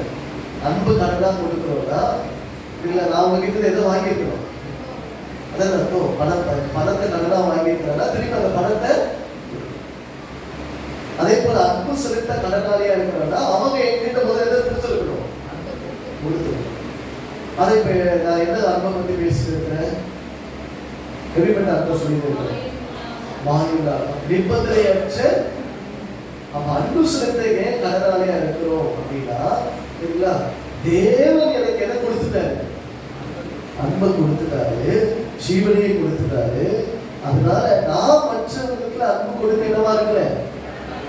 கடன் கொடுத்தவர் யாரு, தேவன். ஆனா கடனை யாருக்கிட்ட செலுத்தணும் சொல்லுங்க, வசதி யாருக்கிட்ட செலுத்தணும், தேவன். மனிதர்களிடத்துல 3 விதமான அன்பு சொல்லலாம். தேவன் மனிதன் மேல் வைத்து என்ன சொல்லுவாங்க? தேவன். அடுத்து மனிதன் யார் மேல் வைப்பது? தேவன் வைப்பது. மூன்றாவது மனிதன் மனிதன் மேல் வைப்பது. அல்லேலூயா. அது நல்ல மனிதர்களாகவும் இருக்கலாம், கெட்ட மனிதர்களாக. மறுபடியும் சொல்லுங்க, தேவன் மனிதன் மேல் வைத்தார்கள். அடுத்து மனிதன் தேவன் மேல வைத்தார்கள். அடுத்து மனிதன் மனிதன் மேல வைக்கிற. அப்ப நமக்கு அன்பு கூற கடலாளிகளா இருக்க வேற எந்த இப்ப எல்லா இடத்திலும் சொல்லப்பட்டிருக்கிறது, ஒருவரிடத்தில் ஒருவர் எல்லா இடத்துல அன்பு சொல்லு இதே மேல இருந்த கடல். அதை செலுத்தலைன்னா நீங்க என்னவா மாறிவீங்க? கடலாளியா மாறி. கடன் கொடுத்து வந்தாங்கன்னா உங்க முகம் எப்படி ஆயிடும்? கஷ்டமாயிடும், வீழ்த்தியா மாறிடும். அது போல நீங்க ஒருவர் இடத்துல ஒரு அன்பு செலுத்தலைன்னா சரிங்களா, தேவன் உங்களை பார்த்து எப்படி இருப்பார்? துக்கமுகமாய் நான் உனக்காக ஜீவனை கொடுத்தேன், உனக்காக உயிரை கொடுத்தேன், நீயே அன்பு செலுத்துன்னு சொல்லி அவர் வருத்தப்படுவார். தொடர்ந்து அடுத்த 2 வசனங்கள் சேர்ந்து வாசிப்போம். வாசிங்க. இல்லை, எந்த வசனம் வாசிச்சு?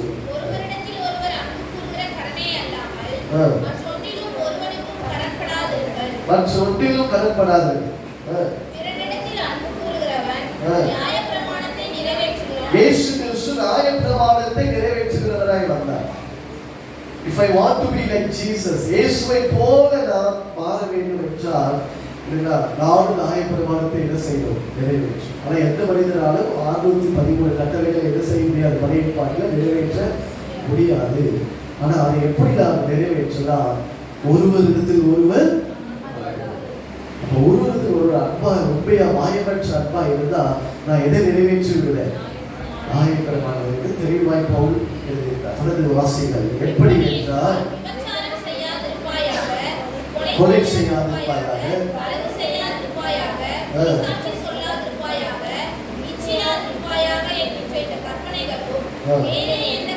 வேற எந்த 10 கற்பனை இல்லாம எந்த கற்பனை சேர்ந்துருப்பா? இது எல்லாமே உன்னிடத்தில்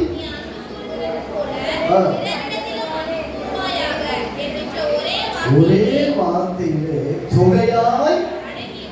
அப்ப என்ன சொல்றாரு? இத்தனை கற்பனையை கை கொள்வதை காட்டிலும் நீ எதை ஒரே வார்த்தை கை கொள்ளுப்பா, அது என்னது? உன்னிடத்தில் அன்பு கொள்வது போல. ஏன்னா உங்ககிட்ட நீங்க உண்மையா அன்பு செலுத்து. உங்களை ரொம்ப விரோதிக்கும் போதுதான் தற்கொலைக்கு போயிடும். அதாவது உங்க ஜீவனை உங்க உயிரை நீங்க ரொம்ப என்ன செய்வீங்க? உங்க ஜீவனை செய்கிற போல நீ பிறரிடத்தில் அன்பு கூறுவாயாக என்கிற ஒரே வார்த்தையில அதுக்கு 10ஆம் வசனம் சொல்றது, அன்பானது செய்யாது. ஆனால் அன்பு எதில் நிறைவேறுது? கிறிஸ்து நியாயப்பிரமாணத்தை நிறைவேற்றுவார். யோவான் 3:16 எல்லாருக்கும் தெரிந்த ஒரு வசனம். தேவன் தம்முடைய ஒரே பேரான விசுவாசிக்கிறவர் எவனோ அவன் கெட்டு போகாமல் அடையும்படிக்கு அவரை தந்தி இவ்வளவாய் உலகத்தில் சுவிசேஷம் சொல்வதற்கு ஒரு ஏற்ற வசனம். எல்லாரும் மனப்பாடம் செய்த ஒரு வசனம். இந்த வசனம் யாரை மையப்படுத்துகிறது? சத்தமா சொல்லுங்க, ஆண்டவராகிய இயேசு கிறிஸ்து. ஆனா நல்லா நீங்க உண்மைக்கு கவனித்து சொல்லுங்க. இயேசு கிறிஸ்துவை பற்றி சொல்லுதா? பிதாவின் அன்பை பற்றி சொல்லுங்க. சில நேரங்களில் இந்த வசனத்தோட கான்டெக்ட் கொஞ்சம் நம்ம ஓன் அண்டர்ஸ்டாண்ட் பண்ணலாம். இவ்வளவாய் உலகத்தில் யாரை கொடுத்து, எதுக்காக நாம ஒருவர் என்ன செய்யக்கூடாது? அனைவரின் பிதா வணக்கப்பட்டிருப்போம். ஆராதனையில இயேசுக்கு கொடுக்கிற முக்கியத்துவம், ஆவியானவர் கொடுக்கிற முக்கியத்துவம், கடைசி யாரை மறந்துடுவோம்? கிறிஸ்துவர்களாகி நாம் மூவரையும் நம்ம ஒரே மூணு என்ன செய்யணும்? அதனால குரு உபதேசம் தரும். அதனால செல்லத்துல கூட பிதாவை நோக்கி நான் ஜெபிக்க வேண்டும். யாரை நோக்கி ஜெபிக்கிறோம்?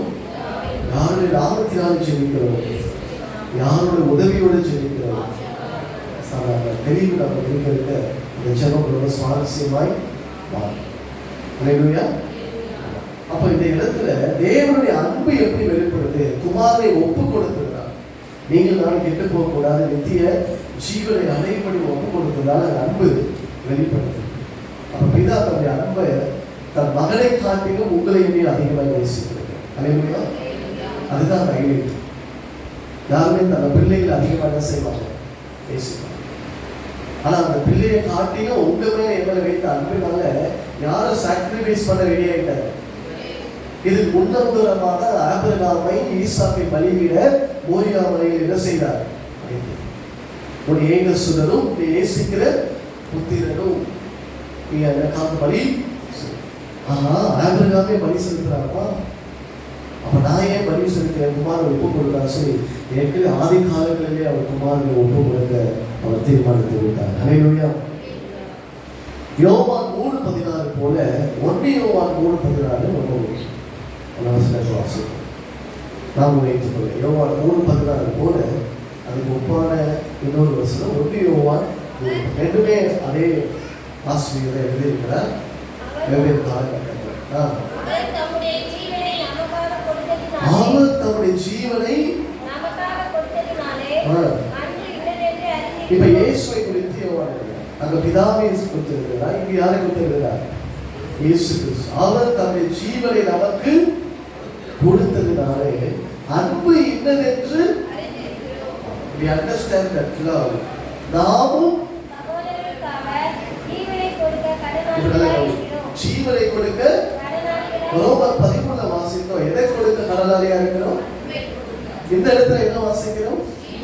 அப்ப ரெண்டும் நீங்க மேட்ச் பண்ணீங்கன்னா அன்பு கடனை கொடுப்பது ஒன்றுதான், ஜீவனை கொடுப்பது. அப்பனா அன்பு எதுக்கு ஒப்பாக பார்க்கப்படுகிறது? ஜீவனை. அப்ப ஜீவனை கொடுக்கிற அன்பு இருக்கிற ஒருவர் தான் மாயமற்ற அன்பை என்ன செய்ய முடியும்.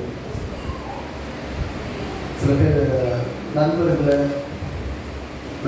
ரொம்ப அதிகமாக நேசிக்கிறாங்க ஃப்ரெண்டு அப்படின்னா டைலாக்ல எழுதுவாங்க, நீ உனக்காக என் வீடியோ கொடுப்ப வச்சான், சரி வீட்டில் கொடுக்க வேண்டாம், ஒரு டீயாவது வாங்கி கொடுன்னு சொல்லுவோம். அப்ப என்னது? ஜீவனை கொடுக்கிற. அப்ப இயேசு எனக்கு என்ன கொடுத்து விட்டார்? ஜீவனை கொடுத்துட்டாரு. அதனால நான் யாருக்கு ஜீவனை கொடுக்கணுமா? சகோதரன். அப்ப மற்றவருக்கு அதை எது ஜீவனை கொடுக்க என்ன அர்த்தம்? நம்ம ஏற்கனவே ரோமர் 13 வாசித்தா அன்பை கொடுக்க. அப்ப அன்பை எதுக்கு ஈக்குவலா கொடுக்கணும்? அப்ப ஏன் ஜீவனை காட்டியும் அவங்க மேல கொடுக்கிற அன்பு எதுவா இருக்கணும்? பெரிதாய் இருக்கிறது. எத்தனை பேர் நான் சொல்றது புரியுது? ஹல்லேலூயா. அப்ப ஜீவனை கொடுப்பது போல அன்பு, அந்த அன்புக்காக ஜீவனே கொடுப்பது, அல்லது என்னுடைய ஜீவனை காட்டிலும் அவங்க என்ன செய்ய கர்த்தர் இதை ரொம்ப புதிய ஏற்பாட்டில் கர்த்தர் வலியுறுத்துகிறார். இந்த அன்பு மாத்திரம் நமக்குள்ள வந்துருச்சுன்னா இந்த வாழ்க்கையில் எந்த பிரச்சனையுமே. உண்மையா கிறிஸ்துவின் அன்பினால் எழுப்பப்பட்ட ஆவியால் நிரப்பப்பட்டவங்க கிறிஸ்துவாக வாழ்றவங்க பார்த்தீங்கன்னா அன்பே பிரதானமாக இருக்கும். கிதியோன் இன்டர்நேஷனல் அவருடைய ஆனுவல் பாஸ்டர்ஸ் மீட் நடந்தது. அதில் திண்டிவனத்தை சேர்ந்த ஜெயக்குமார் என்கிற போதகர் அவர் தன்னுடைய சாட்சி பகிர்ந்து கொண்டார். அவர் ஒரு ரவுடியாக இருந்திருக்கிறார், பல முறை ஜெயிலுக்கு போயிருக்கிறார், ஒரு குறிப்பிட்ட அரசு கட்சியில் இருந்திருக்கிறார், பல முறை அடிதடி கொலை கேஸு பல கேஸு இருந்து கோயம்புத்தூர் சிறைச்சாலையில் அடைக்கப்பட்டு 4 வருஷம் சிறைச்சாலையில் இருந்திருக்கிறார். சிறைச்சாலையில் வருகிற ட்ராக் கொடுக்க வரும்போதெல்லாம் ட்ராக்கை வாங்கி கிழிச்சு மூஞ்சிலை போட்டு வேறு வேலையை இப்படி பல முறை செய்தவர் என்று சாட்சி கருதுகிறோம். ஒருமுறை அவரிடத்துல இந்த கிதியோன் இன்டர்நேஷனல் புதிய ப்ளூ கலர் பைபிள் அதை கொடுக்கும்போது அதையும் அவர் அப்படி ரெண்டு வச்சு மூஞ்சில் இப்படி போட்டிருக்கார். இப்படி பல முறை அவர் இப்படி செய்திருக்கிறார்.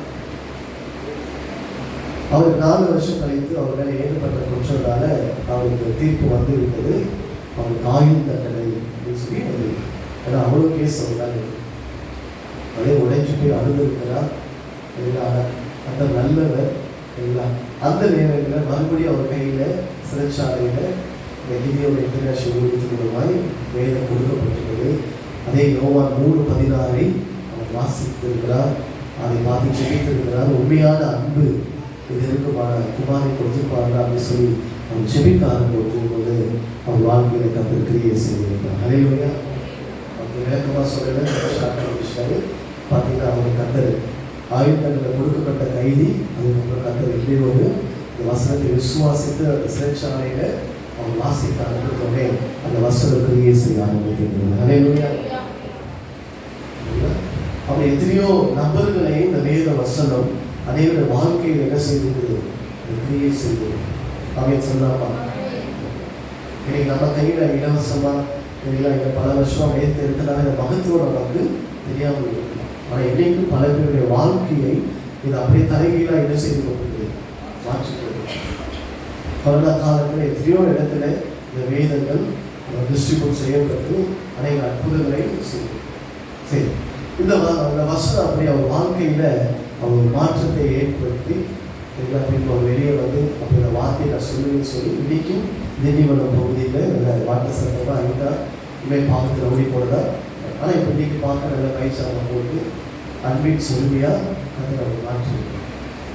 திண்டிவனம் பகுதியில் ஒரு 7-8 கிராமங்களில் நம்ம ஊழியம் செய்கிறோம்.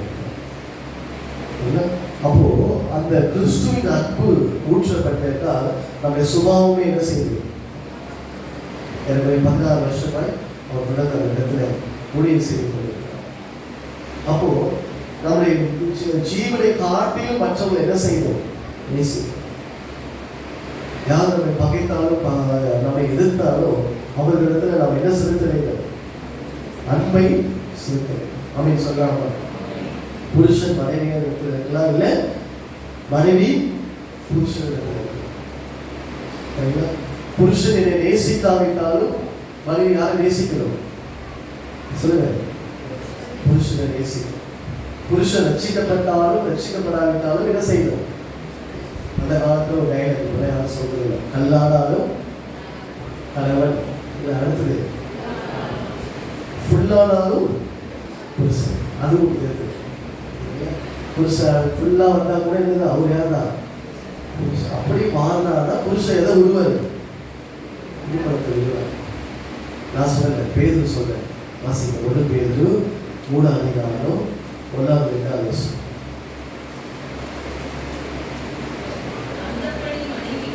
அந்தபடி மனைவிகளே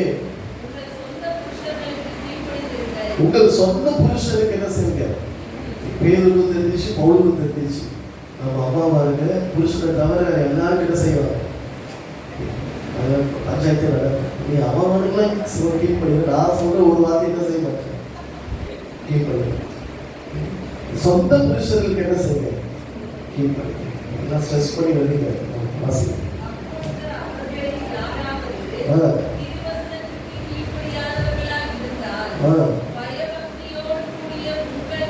அப்போ வசனத்துக்கு கீழ்ப்படிந்தவர்களோ வசனத்துக்கு கீழ்ப்படியாதவர்களாக இருந்தாலும் புருஷனுக்கு என்ன செய்யணும். ரட்சிக்கப்பட்ட புருஷனோ ரட்சிக்கப்படாத புருஷனாக இருந்தாலும் மனைவி இல்லை இவ்வளோ ஆவிக்குரியவர் இல்லை, சபைக்கு வராதவர் இல்லை, அதுக்கு வாடா சொல்லி இல்லை நான் வந்து ஆவிக்குரியவர் இல்லை, நான் நாலசாலை எடுத்துட்டேன், திருவிழா எடுத்துட்டேன், நீ ஒரு பாவி அப்படின்னு நடக்கிற சகோதரிகளும் வாசி. பயபக்தியோடு, இந்த பயபக்தி இங்க வந்து ஆண்டவருக்கு சொல்லப்பட்டிருந்தா கணவருக்கு சொல்லப்பட்டிருந்தா, கடப்பாக வசதி பார்த்து சொல்லுங்க.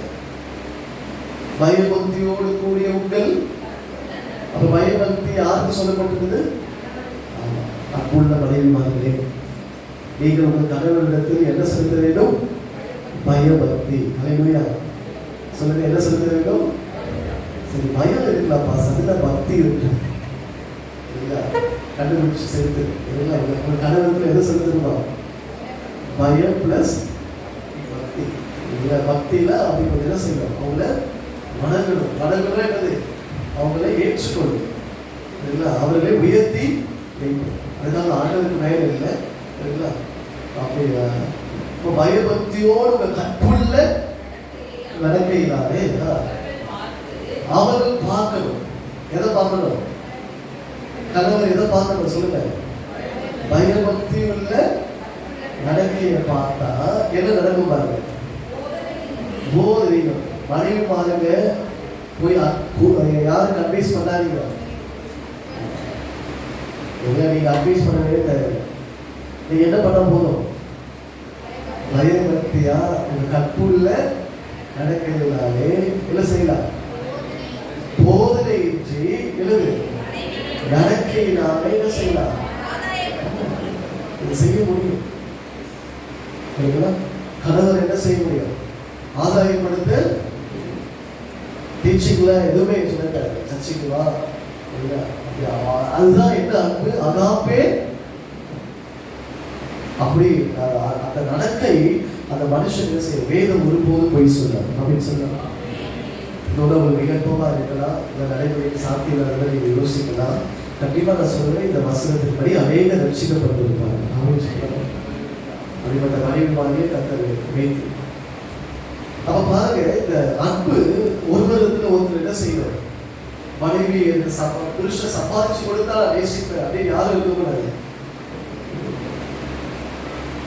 புருஷனை தகப்பன் வீட்டுல இருந்து இவ்வளவு தௌரி எடுத்து வந்தாதான் அவங்க என்ன செய்யணும்? நேசிப்பேன். இந்த கண்டிஷன் இருக்கக்கூடாது. ஒருவரை ஒருவர் என்ன செய்யணும்? உண்மையாய் நேசி. ஆண்களுக்கு பொதுவாக சொல்லுவாங்க, ஆண்டவர் எப்போ நம்ம நேசித்தார்? ரோமர் 5:8 சொன்னா, பாவிகளாய் இருக்கையில் கிறிஸ்து நமக்காக மரித்ததினால் தேவன் தம்மை வைத்த அன்பை என்ன செய்தார்? விளக்கு பண்ணினார். இல்ல சும்மாவை என்ன பண்ணினார்? அப்ப எக்ஸ்பிரஸ் அன்பை என்ன செய்யணும்? வெளிப்படும்.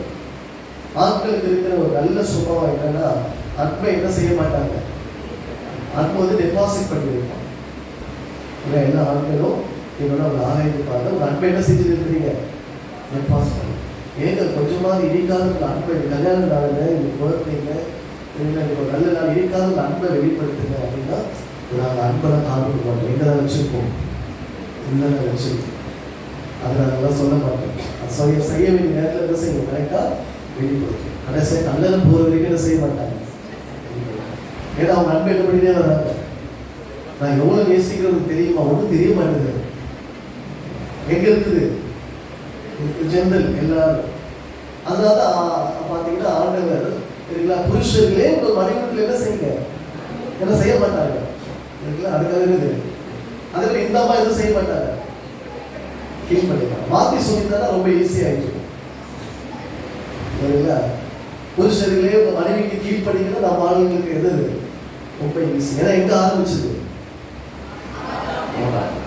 சாப்பிடுவா அப்படின்னு சொல்ல என்ன செய்தாரு? கீழ்ப்படிறது ரொம்ப ஈஸி புருஷனுக்கு.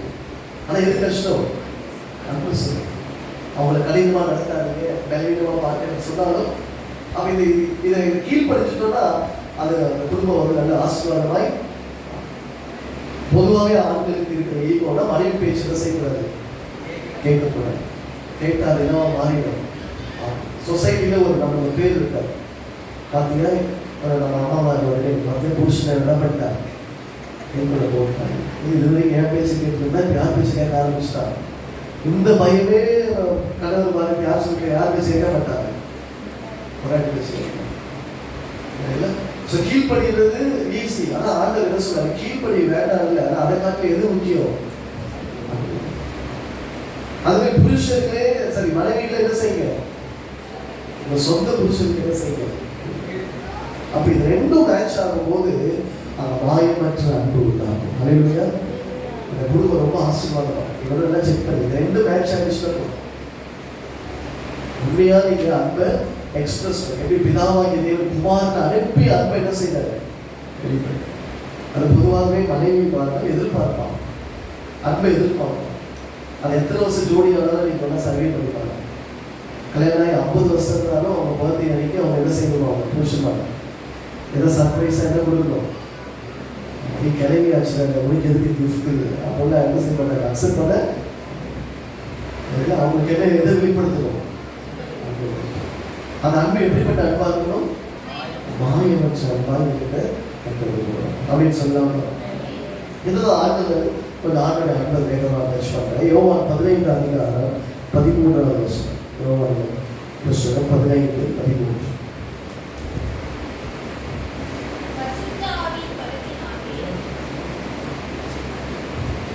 யோவான் 15:13. ஒருவன்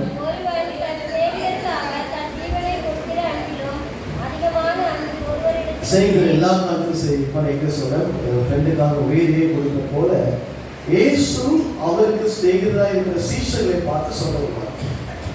யோவான் 15 ரொம்ப முக்கியமான ஒரு அதிகாரம். நானே மெய்யான அன்பை குறித்து சொல்லிட்டே வருவார். சொல்லும் போது இந்த இடத்துல ஒரு இங்கதான் அப்படியே கான்வர்சேஷன் மாறும். ஒரு ஸ்நேகிதனுக்காக கொடுக்கிற அன்பை காட்டிலும் அதிகமான அன்பு என்ன சொல்ல வர்றாங்க, அது சொல்லுவாரு. நான் ஒரு ஊழியக்காரன் பார்க்கிறேன், அவங்க என்ன பார்க்குறேன், ஸ்நேகிதரா பார்க்குறேன். நீங்க ஸ்நேகிதரா இருக்கிறீங்க, அதனால உங்களுக்காக எதை கொடுக்க போற ஜீவனை நான் சொல்றது. இயேசுவுக்கு கூட இருந்த அந்த 12 சீஷர்களும் எப்படி பார்க்கிறார், ஃப்ரெண்ட்ஸா பார்க்கிறார். அப்போ ஃப்ரெண்ட்ஸுக்காக அவர் என்ன கொடுக்கிறார், அப்ப அது என்னதான் டாப் போஸ்ட். ஓகே, இப்ப இயேசுவுக்கு அந்த யூதர்கள், அவருடைய குடும்பங்கள், உறவினர்கள், அவருடைய சீஷர்கள் என்னவா இருந்தாங்க, இந்த வசனத்துப்படி அவங்க என்னவா இருந்தாங்க, சகோதரர்களா இருந்தாங்க, சிநேகிதர்களாய் இருந்தாங்க. அப்ப அவருக்காக அவர் என்ன சொல்லலாம், ஜீவனை. நீங்களும் நாளை எந்த லிஸ்ட்ல வருவோம் சொல்லுங்க, நீங்களும் நாளை இப்ப இந்த வசனத்தின்படி நீங்களும் நாளை சிநேகித லிஸ்ட்ல வருமா? இவர் அப்ப சொல்லும் போது நாம எந்த லிஸ்ட்ல கிடையாது. இது செய்கிறது யாரை பார்த்து சொல்றாரு, சீஷனை பார்க்க. நீங்கள் நாளும் புறஜாதியா இருக்கும், ஆலயத்துக்கு முதன்மை இருக்கும். நீங்கள் நாள் எப்படிப்பட்டதா இருந்தது தெரியுமா? ரோமர் 5 அதிகாரம் 6 வாசிங்க. நல்லா புரிஞ்சுக்க, நல்லா நீங்க புரிஞ்சாதான் அந்த அன்பை நீங்க உணர்வு. அன்றியும் நாம் பலனற்றவர்களாய் இருக்கிறது கிறிஸ்து அங்கு சிநேகிதருக்காக மரித்தார், இங்கு நீங்கள் நானும் இந்த இடத்துல எப்படியா இருக்கிறோம். வாசிக்க தொடர்ந்து.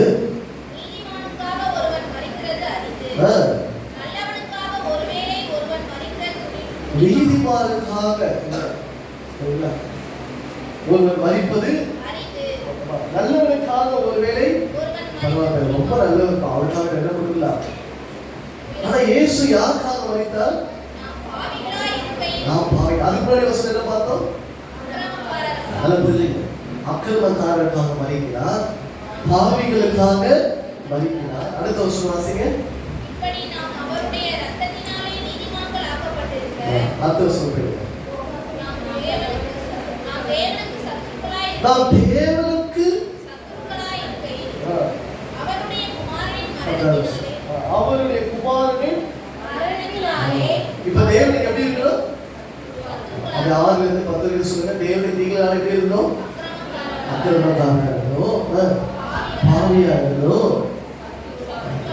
இங்கதான் விஷயம். இயேசு தன் சிநேகிதராகிய சீஷர்களுக்காகவும் மரித்தார். அவங்களுக்காக மறிக்க போறது சொல்லி யோவான் 15 தெளிவா என்ன செய்தாரு. ஆனா இந்த இடத்துல அவர்களுக்காக மறிக்கவில்லை. அதை பிற்பாடு பவுலுக்கு வெளிப்படுத்தது. இந்த முழு உலகத்துல இந்த 2000 வருஷம் கழித்து இந்த ஆதரவுல பிறந்து இல்லை எங்கேயோ பிறந்த உங்களுக்காக எனக்காகவோ அவர் மறித்து தன்னுடைய அன்பை வெளிப்படுத்துகிறார்.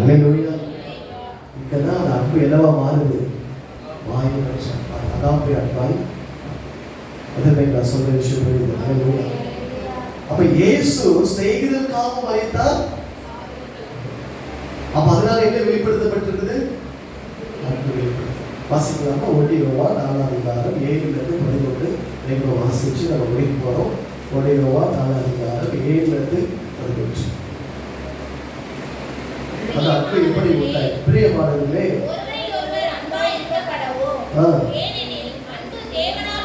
ஒருவரில் ஒருவர். ஏன்னா அன்பு யாரால உண்டாயிருக்குது, அப்ப அன்புக்கு ஒரு கடலா இருக்கிறோம், ஜீவனுக்கு ஒரு கடலாளியா இருக்கிறோம். அந்த அன்பு எப்படிப்பட்ட அன்பு, சிநேகிதரையும் சிநேகிக்கிற அன்பு, அக்கிரமக்காரரையும் சிநேகிக்கிற அன்பு, சத்துருக்களையும் சிநேகிக்கிற அன்பு, பாவிகளையும் சிநேகிக்கிற அன்பு. அந்த அன்பை வெளிப்படுத்த கர்த்தர் உங்களை அழைக்கிறார். அப்படின்னு சொல்லலாம். இது வார்த்தை ஜாதகத்தில் அளவு இல்லை, இதெல்லாம் தியரியா இல்லை, ப்ராக்டிக்கலா நம்ம ஃபேஸ் பண்றது ரொம்ப கம்மி. ஆனா அது யாரோட உதவி செய்ய, ஆவியானோட உதவி தேவை. வாசிக்க. அன்புள்ளவன் எவனோ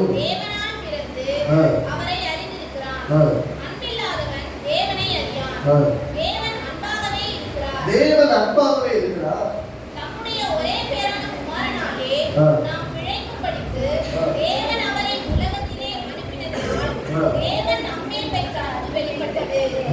அல்லேலூயா. எப்போ God's love entered the world, இந்த உலகத்துக்கு தேவனுடைய அன்பு எப்போ வந்தது? இயேசுவை அனுப்பினதுனால வந்தது. அல்லேலூயா. நாம் அவர்களை பிழைக்கும்படி பிழைத்தபடி இந்த அன்பு எப்படி உண்டாயிற்று? இயேசு இந்த உலகத்துக்கு வந்தது. வாசிக்க பொழுது நாம் தேவனிடத்தில் அன்பு கூர்ந்ததினால் அல்ல, அவர் நம்மிடத்தில் அன்பு கூர்ந்து நம்முடைய பாவங்களை நிவர்த்தி செய்கிற கிருபாதார பலியாக நம்ம அன்பு செலுத்தல, பிதாவாகிய தேவன் குமாரனை அனுப்பி கிருபாதார பலியாய் அவரை பலியிட்டதுனாலே வாசிக்க நம்முடைய குமாரனை அனுப்பினதினாலே அன்பு உண்டாயிருக்கிறது. ஆமென் சொல்லலாமா? 11 வாசிங்க. பிரியமானவர்களே, தேவன் இவ்விதமாய் நம்மிடத்தில் அன்பு கூர்ந்திருக்க, நாமும் ஒருவரிடத்தில் ஒருவர் அன்பு கூர கடனாளிகளாய் இருக்கிறோம். நாமும் ஒருவரிடத்தில் ஒருவர் அன்பு கூர இயேசு வந்து எதை செலுத்திட்டார்? அன்பை யாருக்கு செலுத்திட்டார்? புறஜாதியார்கள் அப்படின்னு பாவியா இருந்த உங்களுக்கு செலுத்திட்டார். இந்த அக்கிரமக்காரரா சத்ருவா இருந்த உங்களுக்கு செலுத்திட்டார். அதனால நாம் மற்ற விதத்தில் செலுத்துகிற அன்பு அது மாயமற்றதா இருக்கிறது. நாமே சொன்னோம். அல்லேலூயா. அதுக்கு அன்பு கோரடிகளால எப்படி இருக்கிறோம்? தேவன் அந்த எதிர்பார்க்க அந்த அன்பை செலுத்த கர்த்தர் உங்களை எதையோ அவர் எதிர்பார்க்கிற தெய்வமாக இருக்கிறார். நாமே சொன்னோம். அதான் சீஷன் கற்றுக் கொடுக்கிறார். யோவான் 13:34 அந்த புதிய கற்பனையை சொல்லுவார். இதுதான் புதிய பாடோட முக்கியமான ஒரு காரியம். நீங்கள் ஒருவரையொருவர் அன்பாயிருங்கள். நான் உங்களில் அன்பாயிருந்தது போல நீங்களும் ஒருவரிலொருவர் அன்பாயிருங்கள். Love each other. நீங்கள் ஒருவரில் ஒருவர் அன்பாயிருங்கள். சொல்லுங்க, நீங்கள் ஒருவரிலொருவர் அன்பாயிருங்கள். love one another, love each other. நான் எப்படி உங்களுக்கு அன்பா இருக்கிறோம், நீங்க அன்பா இருங்க என்கிற என்னது புதிதான கட்டளை உங்களுக்கு ஆண்டவர் இதுதான் மையப்படுத்தி நான் உங்களை நேசிக்கிறது போல நீங்க ஒருவருக்கு என்ன செய்யுங்க, நேசிங்க. பவுலர் தான் 12ஆம் அதிகாரத்தில் வரமா சொல்றாரு. அன்பு எப்படி இருக்கணும்? உங்க காரியங்கள் எல்லாம் எப்படி செய்யுங்க? அன்பு செய்யுங்க. அன்பு கருணை இல்லாம வேறு எந்த கருணை உங்களுக்கு அப்படி நேசிப்பாங்க. முதலாவது உங்க குடும்பத்தில் இருக்கிற நபர்களை நேசிப்பாங்க. அவங்க தவறு செய்தாலும் அதை அன்பு செலுத்த அவங்க உதவி செய்வாங்க. அல்லேலூயா. என்கிட்ட எப்படி வருகிற ரெஸ்பான்ஸ் எல்லாமே இதை மாதிரி தான் இருக்கணும். அவங்க என்னை எவ்வளோ ஏசுறாங்க பேசுறாங்க, அவங்க எனக்கு எவ்வளோ விரோதமாக எனக்கு செய்தாங்க, என்னிடத்துல வருகிறது என்ன மாத்திரம் இருக்கணும். அப்படி மாறிச்சுன்னா அது மிகப்பெரிய எழுப்புதல் இல்லை சபையில் சமுதாயத்தில் கத்தல் ஏற்படுத்துவாங்க. அப்படின்னு சொன்னால் இது முடியாது, சாத்தியமற்றது நம்ம நினைக்க வேண்டாம். இல்லை, தேவனால் கூடாத காரியம் நேசித்தாங்க. இது செய்யணும்னா முதலாவது நான் தேவன் அதிகமாக என்ன செய்யணும், நேசி. அதை நேசிச்சதா நான் இயல்பாகவே நான் மற்றவங்க என்ன செய்ய முடியும், நான் நேசிக்க முடியும். அதனால தான் கிரகாம் ஸ்டெயின்ஸோட மனைவி தன்னுடைய கணவர் 2 மகன்களை நடு காட்டில் ராத்திரியில் காரில் எரித்து போதும் அந்த குற்றவாளிகளை அவங்க என்ன செய்ய முடிஞ்சது.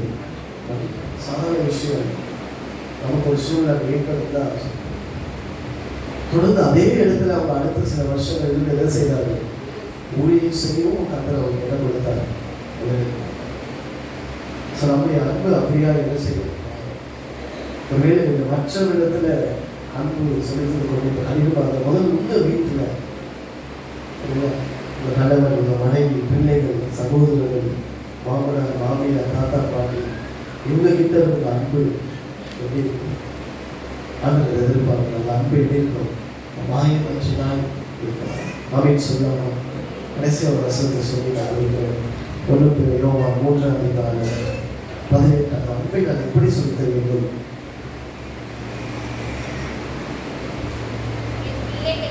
என் பிள்ளைகளே வசனத்திலும் நாவினாலும் ஒரு யோவான் வாசிங்க. என் பிள்ளைகளே நாவினாலும் அல்ல, வசனம் எல்லாம் தெரியுது. ஒரு விதத்தில் ஒருவர் அன்பு கூறுதோ, சத்துருவ சேவைகளோ ஊடகத்தில் அன்பு கூறுவது போல என்ன செய்யுங்க. ஆனால் கிரியில் இருக்குதாப்பா, சத்தியத்தின்படி வாழ்க்கை இருக்குதா, நாவினாலே அல்ல.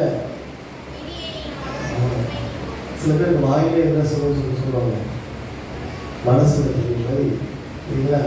நான் பேசுகிற வார்த்தை எப்படி இருக்க, ரொம்ப இனிக்கும். ஆனால் உள்ளத்துக்கோ அவங்க எழுது. யார் உங்கள் இடத்துல உண்மையாக அன்பு செலுத்துறாங்க, யார் உங்கள் இடத்துல மாயமாக அன்பு செலுத்துறாங்கன்றது இந்த பேச்சு நிச்சயம் செய்யலாம்.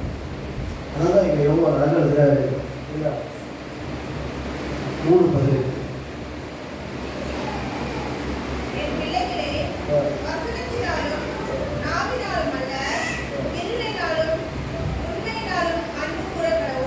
ரொம்ப முக்கியம். என்ன பாருங்க, கிரியையினாலும் உண்மையினாலும், சத்தியத்தினால. சத்தியம் எப்படி சொல்றது, அப்படிங்களா என்ன செய்யணும்? True love, sincere love, genuine love. பைக்கில் ஸ்பேர் பார்ட்ஸ் வாங்க போறீங்க, அது உண்மையான கம்பெனி பொய்யான கம்பெனி என்ன போட்டுருப்பான், என்ன போட்டுருப்பான், ஜெனுவின் ஸ்பேர் பார்ட்ஸ் போட்டுருப்பான். அதை பார்த்தாலே ஒரு சந்தோஷம். இது என்னது? அது போல உங்க அன்பு தரமற்ற அன்பா இருக்கிறது என்னவா இருக்கும்? நீங்க அன்பை மாத்திரம் விதைச்சுப்பாரு, நித்திய ஜீவனை நம்ம அன்பு அப்படின்னு சொல்லாமா? சொல்லும்போது வசனம் அவங்க கலாத்தின் 6ஆம் அதிகாரம், கலாத்தின் புத்தகம் 6ஆம் அதிகாரம்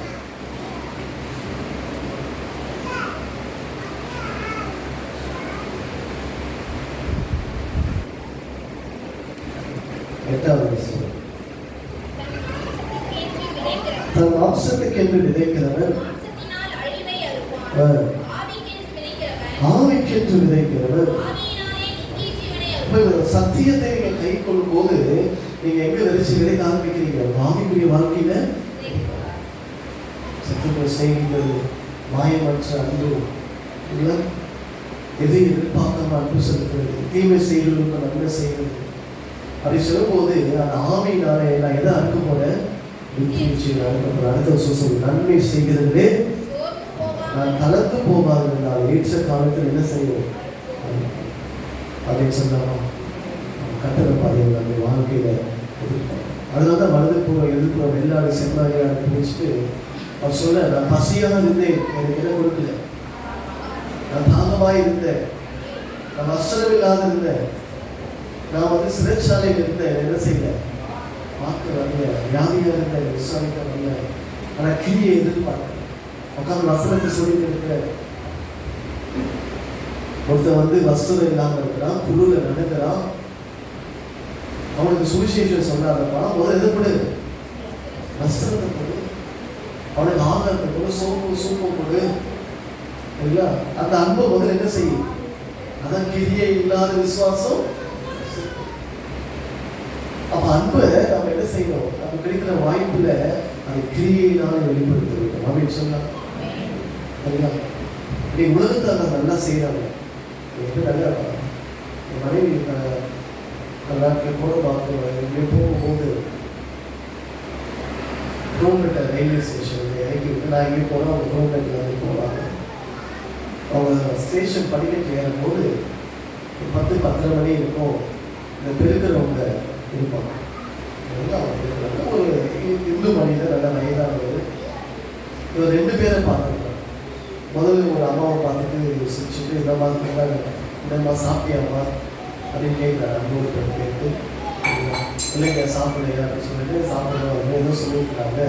இந்த ஒரு 50 ரூபா கொடுத்துட்டு என்ன செய்யும் சரியா வேலை நான் பார்த்துட்டு சாப்பிட்டேன் அப்படின்னு சொல்லிட்டு அம்மாவை போகிறோம். திரும்பி பார்க்குற இன்னொரு அம்மாவை எடுத்துட்டு அதே மாதிரி எடுக்கிறவங்க இருக்கிறாங்க. இல்லைங்க நல்லா இருக்கீங்களா, நான் தெரிஞ்ச மாதிரி சாப்பிட்டீங்களா, இது பண்ணி எப்போ சாப்பிட்டீங்களே காலையில் இருக்கிற மாதிரி நாங்கள் வெளியே இருக்கிறோம் அப்படின்னு சொன்னாங்க. நாங்கள் 50 ரூபா வச்சுட்டு முதல்ல சாப்பிட்டு என்ன செய்வோம் வேலை செய்வோம் அப்படின்னு அந்த மனசு முதல்ல என்ன வந்துச்சு, சந்தோஷம் வந்துச்சு. இல்லைங்க எதுவுமே நான் காசு இருக்கு இல்லைன்னு சொன்னீங்க சாப்பிடுங்க அப்படின்னு சொல்லிட்டு அவங்க சொன்ன உடனே அவங்க முகம் என்ன ஆகிடுச்சு. நீங்கள் பாருங்க, சில பேர் கூட நீங்கள் பேசாமல் இருந்தாலே அதுவே அவங்களுக்கு மறந்துட்டு இருக்காங்க. வீட்டில் தான் இருப்பாங்க, ஒரே வீட்டில் தான் இருப்பாங்க. புருஷ மனைவியாக இருக்கலாம், மாமியார் மருமகளாக இருப்பாங்க.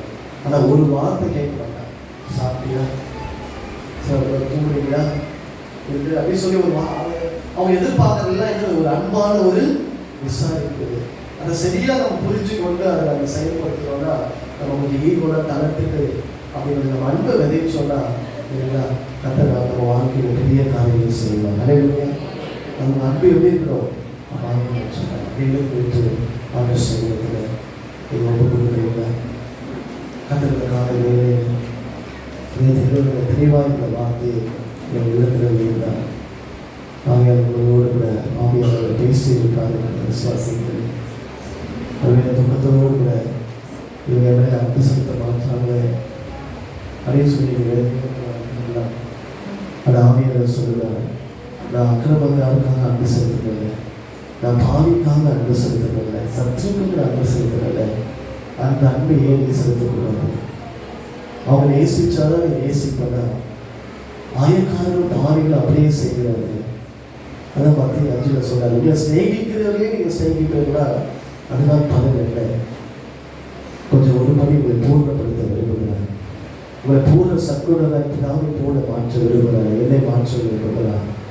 கடவுளை உயர்த்தி வர பிரச்சனை இல்லைனா அவனுக்கு இதை செய்யலை, அதை செய்யலை, அவனுக்கு இதை செய்யலை, அதை என்னை சரியாக கவனிக்கல, நான் பார்க்கல, ரைட் இல்லை, அது உண்மையாகவே இருக்கட்டும்.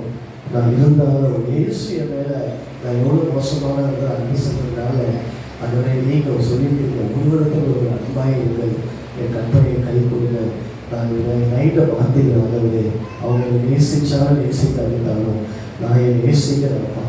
என் மகன் என்னை நேசிச்சாலும் நேசிக்காவிட்டாலும், என் புருஷனை நேசிச்சாலும் நேசிக்காலும், என் மகன் என்னை நேசிச்சாலும் நேசிக்கிறாலும் கிறிஸ்துவின் அன்பை உள்ளத்தில் இருக்கிறதால நான் நேசிக்கிறேன். அதனுடைய வேலை செய்கிற இடத்துல என்னுடைய மேனேஜரை நான் நேசிக்கிறேன். அதனுடைய சொந்த சபையில் விசுவாசியை நேசிக்கிறேன். நான் என் போதகரை நேசிக்கிறேன். அதனுடைய என் உறவுகளை நான் நேசிக்கிறேன். அதனுடைய ஸ்தோத்திரம் நான் ஆப்பிள் அன்பு என் இதயத்தில் ஊற்றப்படுங்கப்பா. அதனுடைய கடினம் தான். ஆனால் ஆவியானவர் இன்னைக்கு உங்களுக்கு அந்த சப்ஜெக்டை கற்றுக்கொள்கிறார். ஏன்னா உங்களை பூர்ணப்படுத்த விரும்புகிறார். ஹல்லேலூயா. நீ குணசாலியாய் மாற போகிறார். ஹல்லேலூயா. நீ நற்குணசாலியாய் மாற்ற விரும்புகிறார். ஒரு மகாராஷ்டிரே கரபாவா ஒரு மகாராஷ்டிரே மகாராஷ்டிரே மாமா கத்தரை கூட பேசியிருக்கிறார். அப்படின்றத நான் மாற விரும்புகிற மாற்ற கருத்தை உயர்த்தினார். மாற்ற வேண்டாம். அங்கே கஷ்டம் தான். அவனுடைய ஸ்தோத்திரம் இவங்க மேலே அன்பு செலுத்தலே, இவங்க மேலே அன்பா அவங்க அன்பு செலுத்தினா நான் அன்பு செலுத்துவேன்னு சொல்லி இருக்கிறீங்க. ஆனால் ஆவியானவர்களோடு பேசுகிறேன். ஓ ஹல்லேலூயா. அதனை அப்படியே ஒப்பு கொடுத்து சொல்கிறீங்களா? அதனால நான் எதையும் எதிர்பார்க்காம அன்பு கூறுகிறாங்களே அதை எதையும் ஒப்பு கொடுத்து சொல்லுங்க. ஒரு நிமிஷம் கருத்து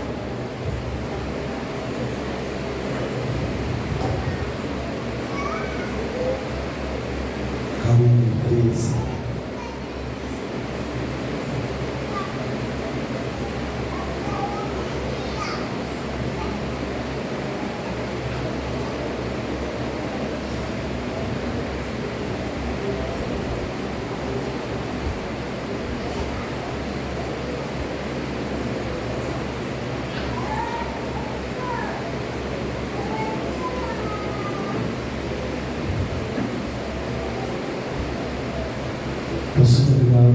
யாரெல்லாம் உண்மையாக ஒப்பு கொடுக்குறாங்க, யாரெல்லாம் நம்மளுடைய கஷ்டமாக எங்களை விரோதிக்கிறது, எங்களை எதிர்க்கிறது, எங்களுக்கு விரோதமாக இருக்கிற கூட்டத்துக்கு எங்களை பார்த்தாலே பகைக்கிறவர்களுக்கு அந்த அன்பு சொல்றீங்க.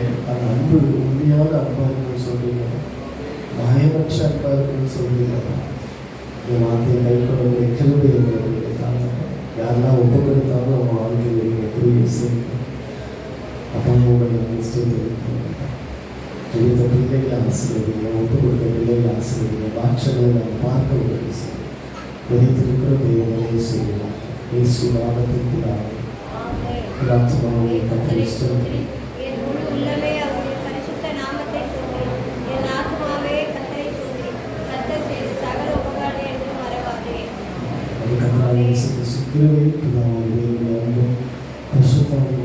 சமாதானம் அடைவதில்லை. அது நம்பிக்கை கொடுத்தனாக மாறனால